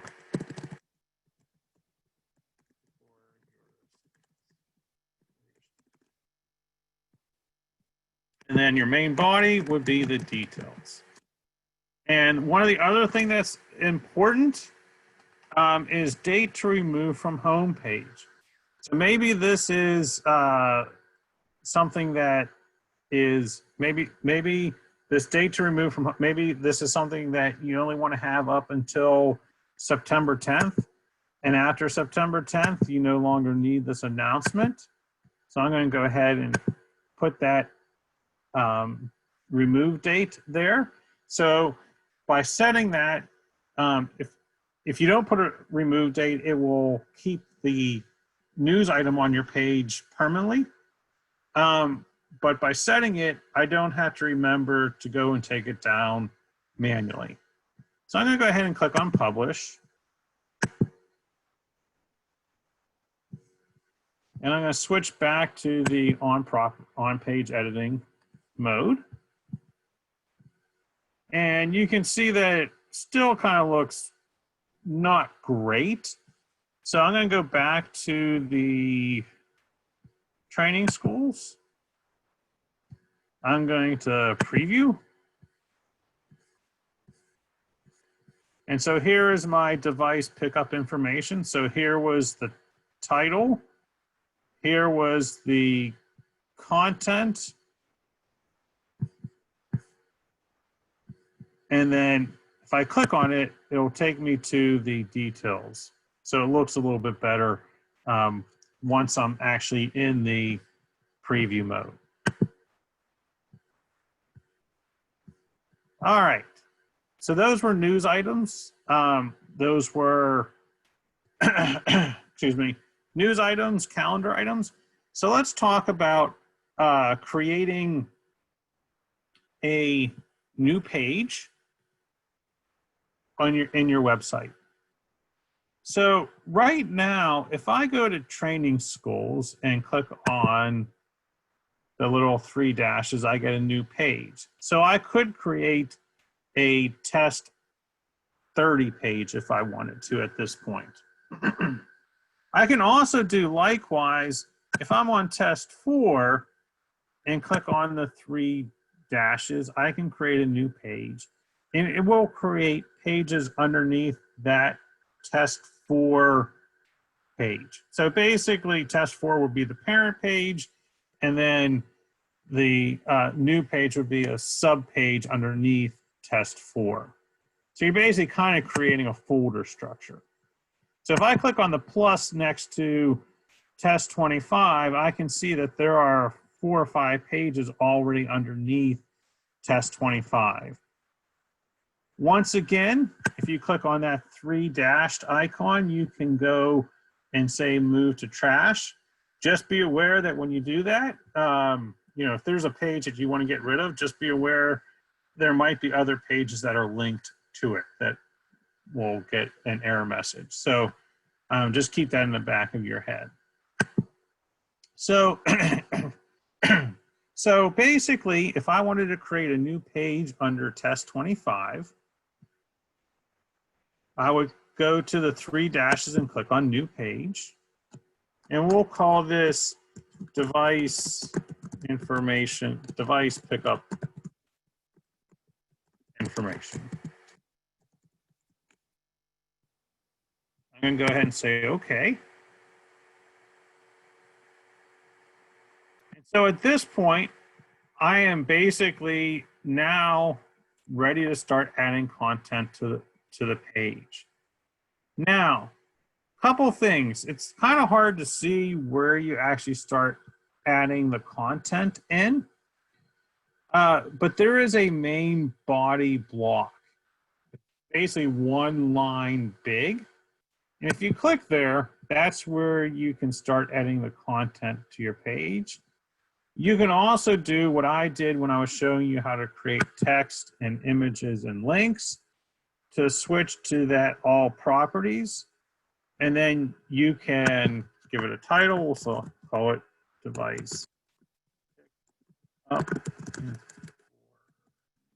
information.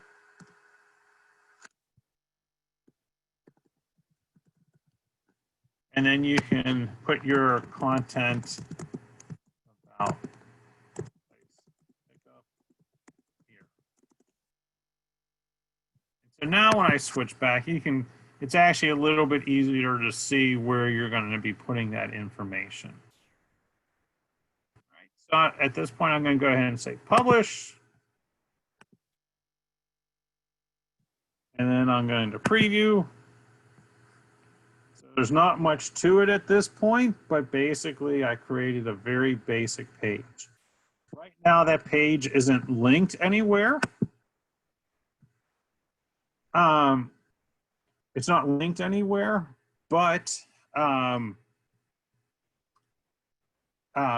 it is created. So just know that it probably someone using a Google search could find it if they typed in device pickup training school Montgomery County, but they're not going to find it by any kind of navigation bar within your website. All right, so that's creating new pages. So let's talk now about the hero carousel. So I'm going to switch back to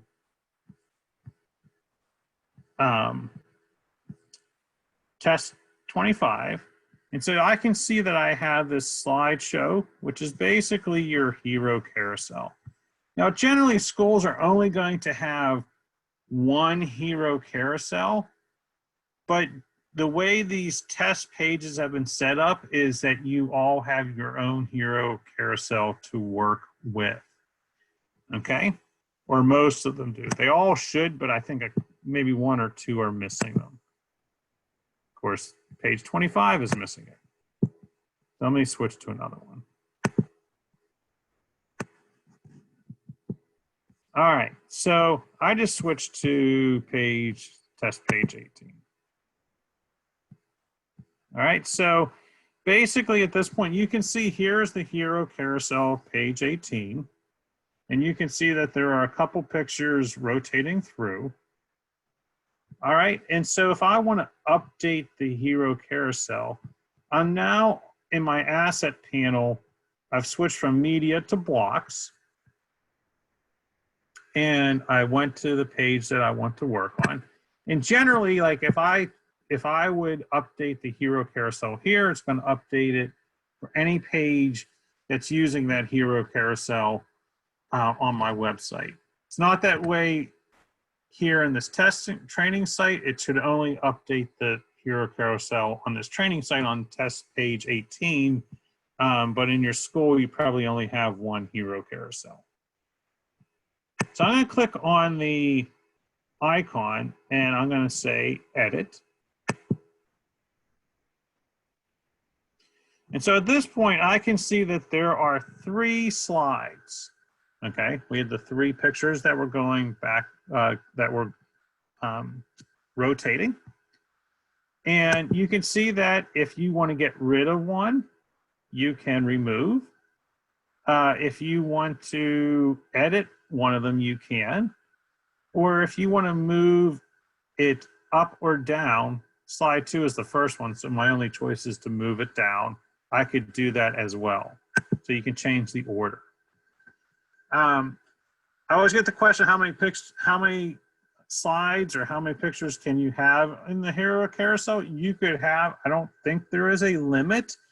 With that said, you probably don't want to have more than probably 5 or 6. People will lose interest. Remember that whole people scan, they don't want to stay there for a long time. So I would probably try to limit your pictures to 5 or 6. So if I want to create another block, a new picture, add a picture to my hero carousel, I'm going to click on create a new block. And I'm going to, we'll just call this picture 5. I'm going to go with the suggested block type. And so you can have a title for your picture. It'll basically display above the picture. On ours, we basically just had images rotating. And that's what I'm going to keep it at. You can also have a caption, basically just a little blurb underneath that explains, that has maybe, something, maybe you had a picture of a PTA assembly and or a PTA meeting, and you wanted to have a description of teachers and parents working together to address this issue. You could have that type of caption if you wanted to. And you could also have a URL. So if they click on the picture, it goes somewhere. I'm actually just going to bring in a picture. Okay, so at this point, you can see it says drop here or click to select an image. So I'm actually just going to go back over to my asset area, my asset pane. And I already know I have a picture or a couple pictures that are sized correctly. And I'll talk about size of the images for your hero carousel in just a few moments. But I can see here's this slide 3. I'm actually just going to click and drag it over and drop it onto that area. And then I'm going to go ahead and click on create.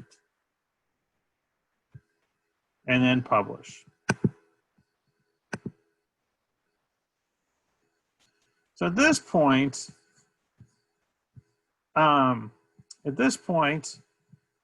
if I go to, did I not hit publish? Maybe I didn't. All right, so if I go to that, I think I was on test 18. So basically now I have, instead of 4 pictures, or I'm sorry, instead of 3 pictures, I now have 4 on the hero carousel. Okay.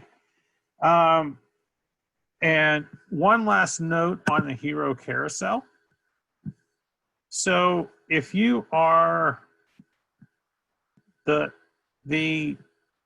matters how your images are sized. You can see that on this hero carousel page in the presentation, it says hero carousel images should be 1140 by 420. That's the ideal size. Now, if you had a picture that was 1100 by 400, would it work? Yes. But if you had an image that was a square, it would look very odd in the hero carousel. In fact, there are many hero carousels in this training site. Let me see if I can find one. Oh.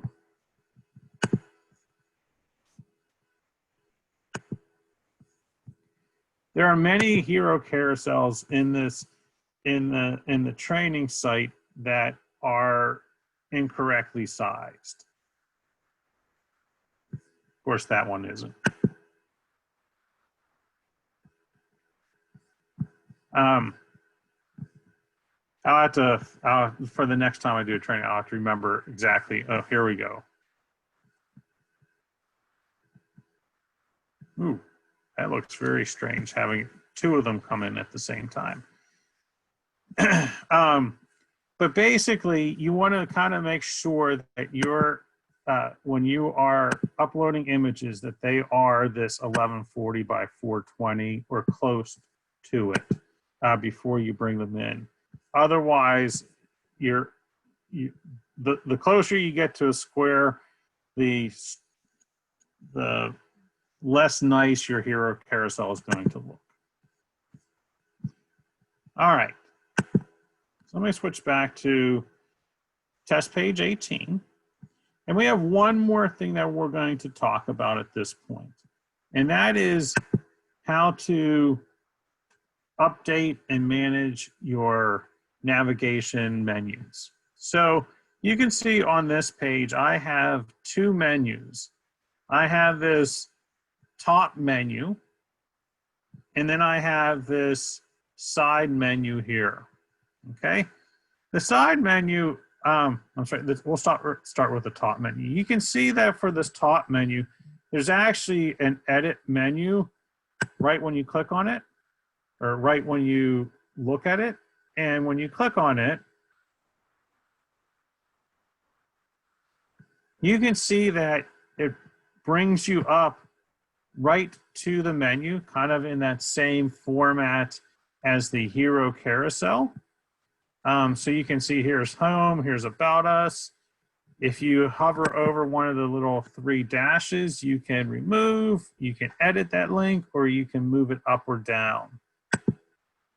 Just like with the hero carousel, if you want to add a new link, you would click on create a new link. And it's going to take you, bring you to that create a link window that we've talked about and we've used several times today.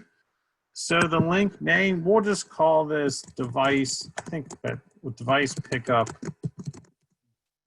we'll just call it device. You don't want to probably have it all that long since it's going to be on your navigation bar. And so because it's going to be an MCPS page, I'm not going to have it open in a new window. I'm going to keep it on page. I'm going to hit the dot, dot, dot. And I'm going to go to the training schools. I think I did it under test 25. There we go. Device pickup. And I'm going to go ahead and say OK. And so at this point, I'm going to go ahead and click on publish and publish.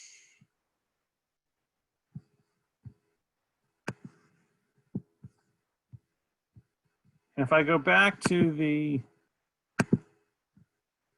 training school page, I should now see the device pickup option on the menu.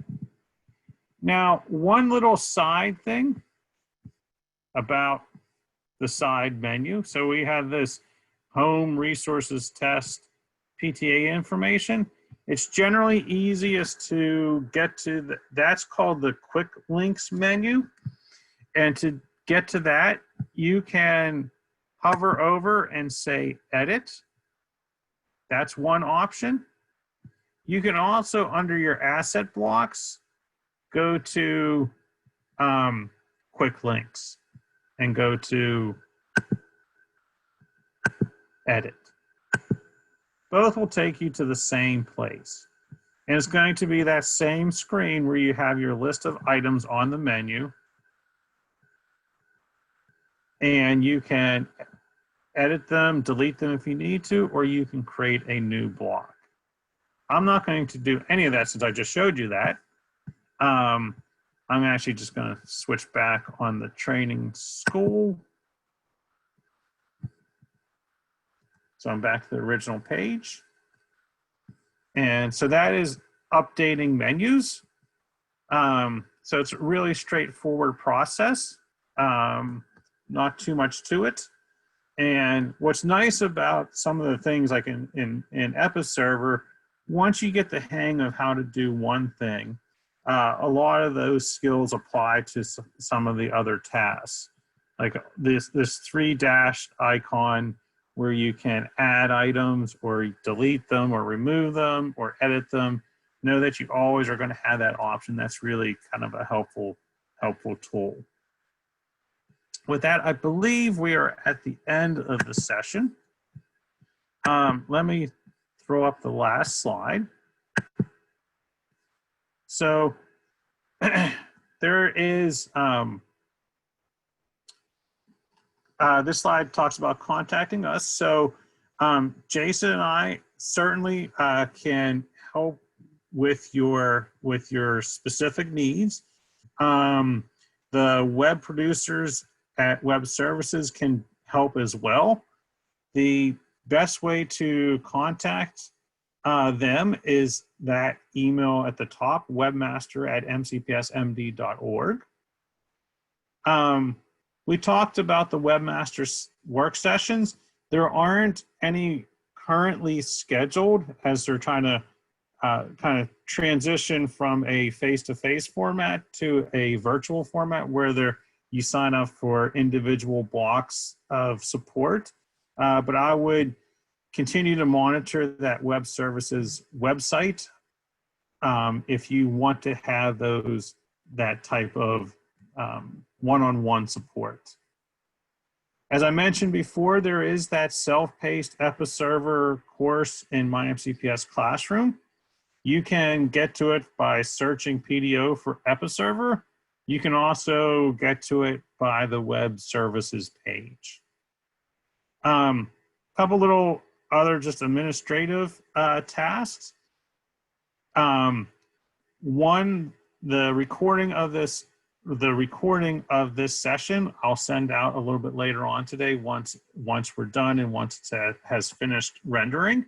I'll also send out the link to this presentation so you have all of the links and resources contained within it.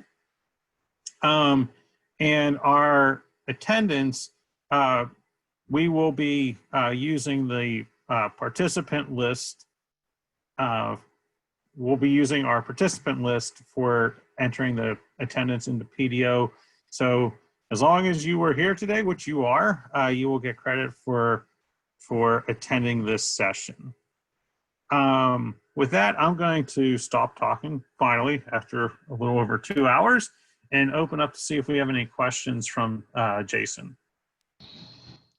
Yeah, so a couple questions came through, and I'll answer one of them, which is how do I retrieve the credentials to update the staff directory? You don't need to, if you're school-based, that doesn't need to be done. That is automated but through HR, so you don't have to worry about updating those. If you notice that it is way out of date, that's where you contact the webmaster at mcpsmd.org, and they can help update that with you or for you. The couple quick questions just came through about the menus, which I know you just ended with. Just how would you add a new menu item, and then just the same thing for those quick links. If you can just show where that is one more time, Ryan, because I know you were just there. Okay. Hold on one second.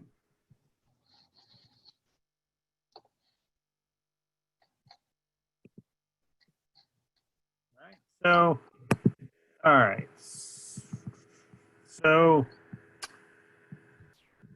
two ways to add items to menus. So, within this first, with the top menu, there is an edit menu option. So, your main menu is going to have this edit menu option. The quick links on the side doesn't have that edit menu option. But if I click on it,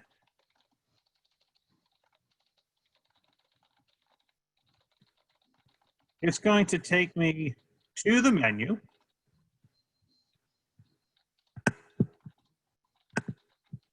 And I can see all the items on the menu. So on this case, we have 6 or 7 items: home, about us, MCPS website, and so on. So if you want to get rid of one of those, like media center, I can say remove, and it gets rid of it. If I want this device pickup to be moved up, I can use the move up button, and I believe I can also click and drag so it's up further towards the top. If I want to add a new item, you click on the create a new link. And then there you would give your item name. We'll just say PTA page.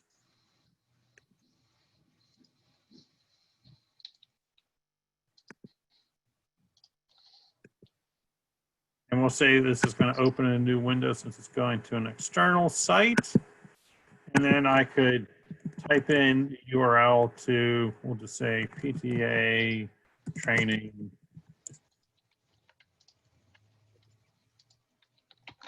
PTAtraining.com.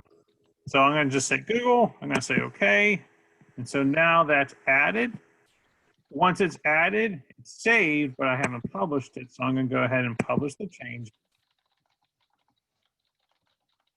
At this point, I go back to preview. my page. So here is the PTA page that's now added, and device pickup, which I moved up in the list. Okay. Are there other questions, Jason? Yep, one, let's see. What does the plus sign icon and double arrow at the top do? And I think, well, I can just speak to it. So that plus sign in the top left will help you add new content. The eyeball are your view settings. And then the two arrows allow you to compare your two different views, like what you're working on versus what's actually been published. And then another question came in, how do you log into Episerver? Once your school has gone live into Episerver or it's been transitioned to Episerver, at the bottom of the screen, the same way you would log into Tron, you log into Episerver, it's just, it'll have a slightly different look and feel to when you actually are logging in, adding your username and password. If not everybody has gone live into Episerver at the same time, so you would need to, contact that webmaster's email address and they can give you hopefully a time frame of when your school will be live. And then Sandra, I just saw your question come in. You can start with web services and see if they're able to find the issue with the update. Otherwise, you can contact HR and see what's going on there as well.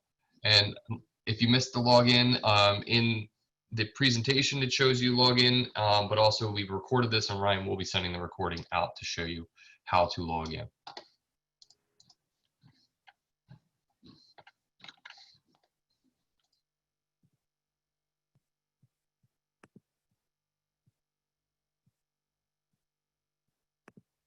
All right.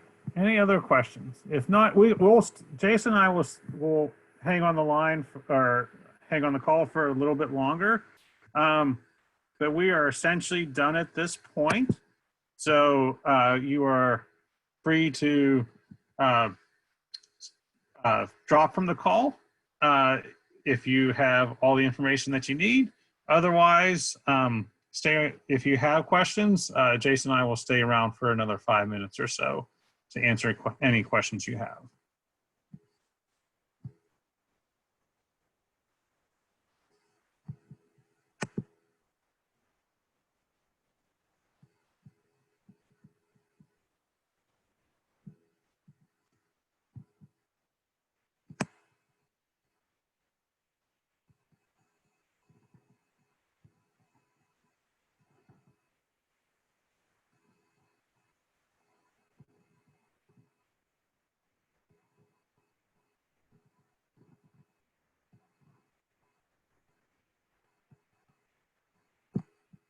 Link to the recording that's going to be sent. So all of the skills and demos that Ryan took you through today, this whole thing was recorded, and he will be emailing you the recording to this session so that way you can take a look at how to log in to Episerver. And again, the login to Episerver, it's not a link, it's at the bottom of your school's website. There's that little MCPS web login, the same thing you use for Tron.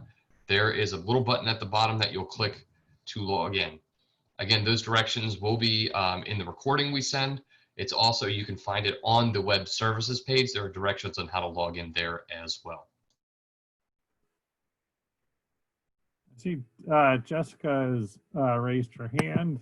Do you have a question, Jessica? Yeah, thank you so much for helping out this morning.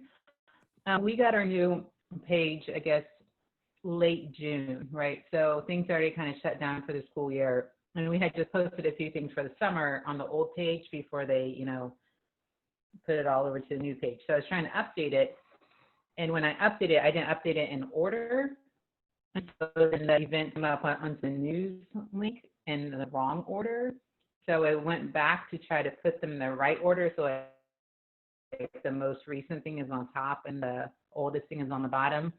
And on the webmaster page, it said to just change the publish date and it would reorganize itself, but it never did. So I was wondering if there was another trick in order, because like with the menus, you can reorder them. But with the news links, I didn't see any other way to reorder them except for that publish date. And even changing that still didn't change the order it appears on the page. So should I just remove them all and put them all back up? You know, like I didn't know how I was gonna, you know, edit it. Yeah. Let me go to news items.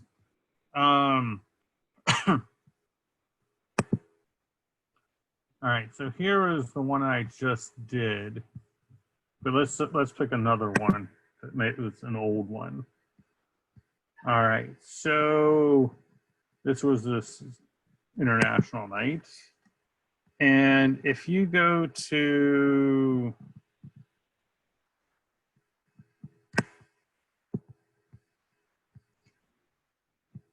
I believe let's try doing the publish date. Let's do today. The publish date's today, August 5th. Just say it was at 7 a.m. and publish changes. And let's see if that, I think that's what brings it to the top.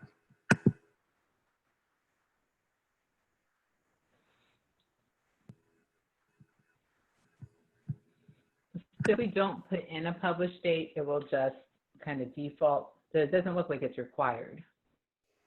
Right, right.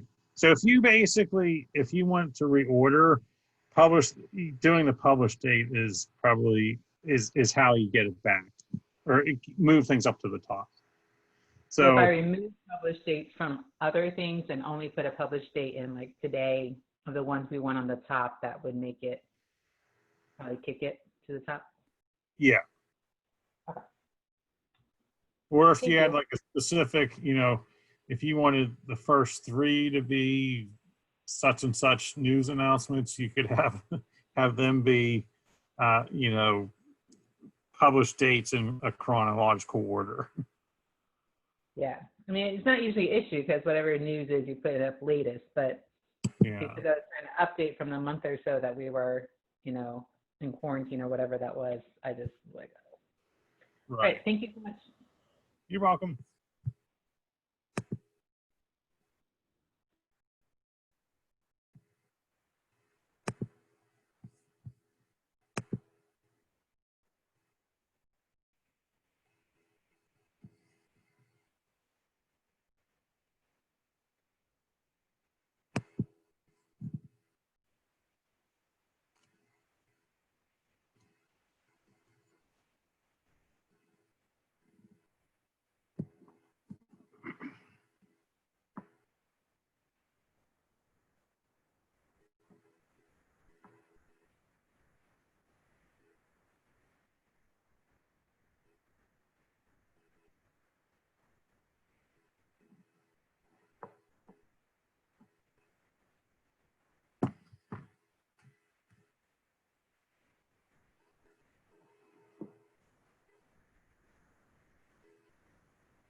Okay, it appears that there aren't any more questions. So, oh, looks like maybe one just came in. Yes, Leslie, your understanding is correct. You want to contact the web services, the webmasters, or the web services email address, not the help desk.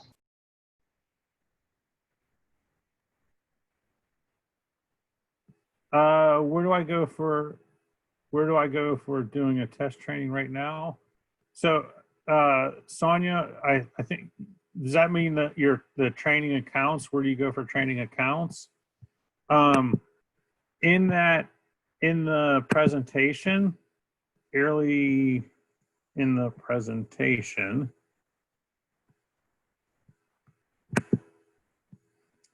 and I'm going to send this presentation out probably in the next hour or so.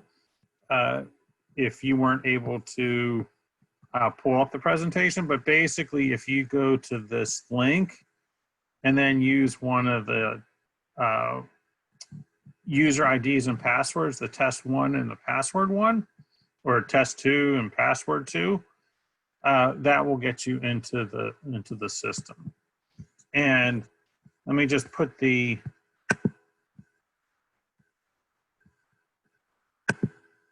actually, I realize I'm not sharing my screen at this point. Sorry about that. So if you go to this bit.ly, you will be able to get into this presentation.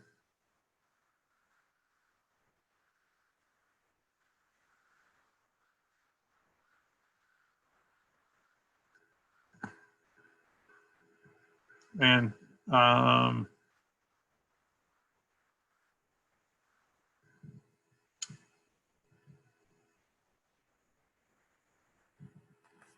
okay, Leisha said, I did that, but I don't see where to put the password. Okay, so let me go to Episerver here, and I'm actually going to log out.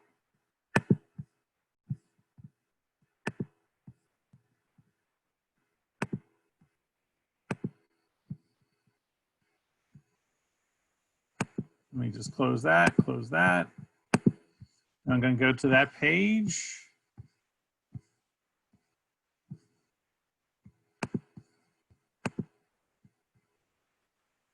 And I'm going to click on the link.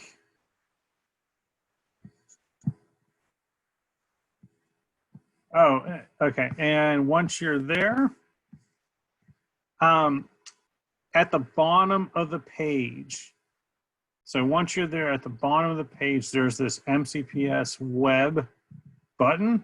And if you click there, that's where you can go in and enter your username and password and then click login.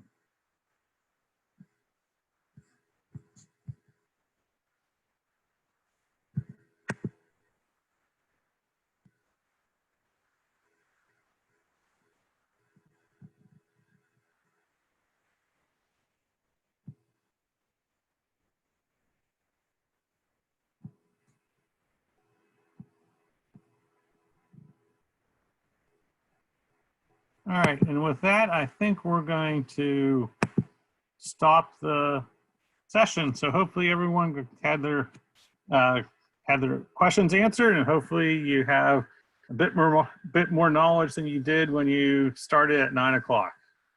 Have a good day, everyone.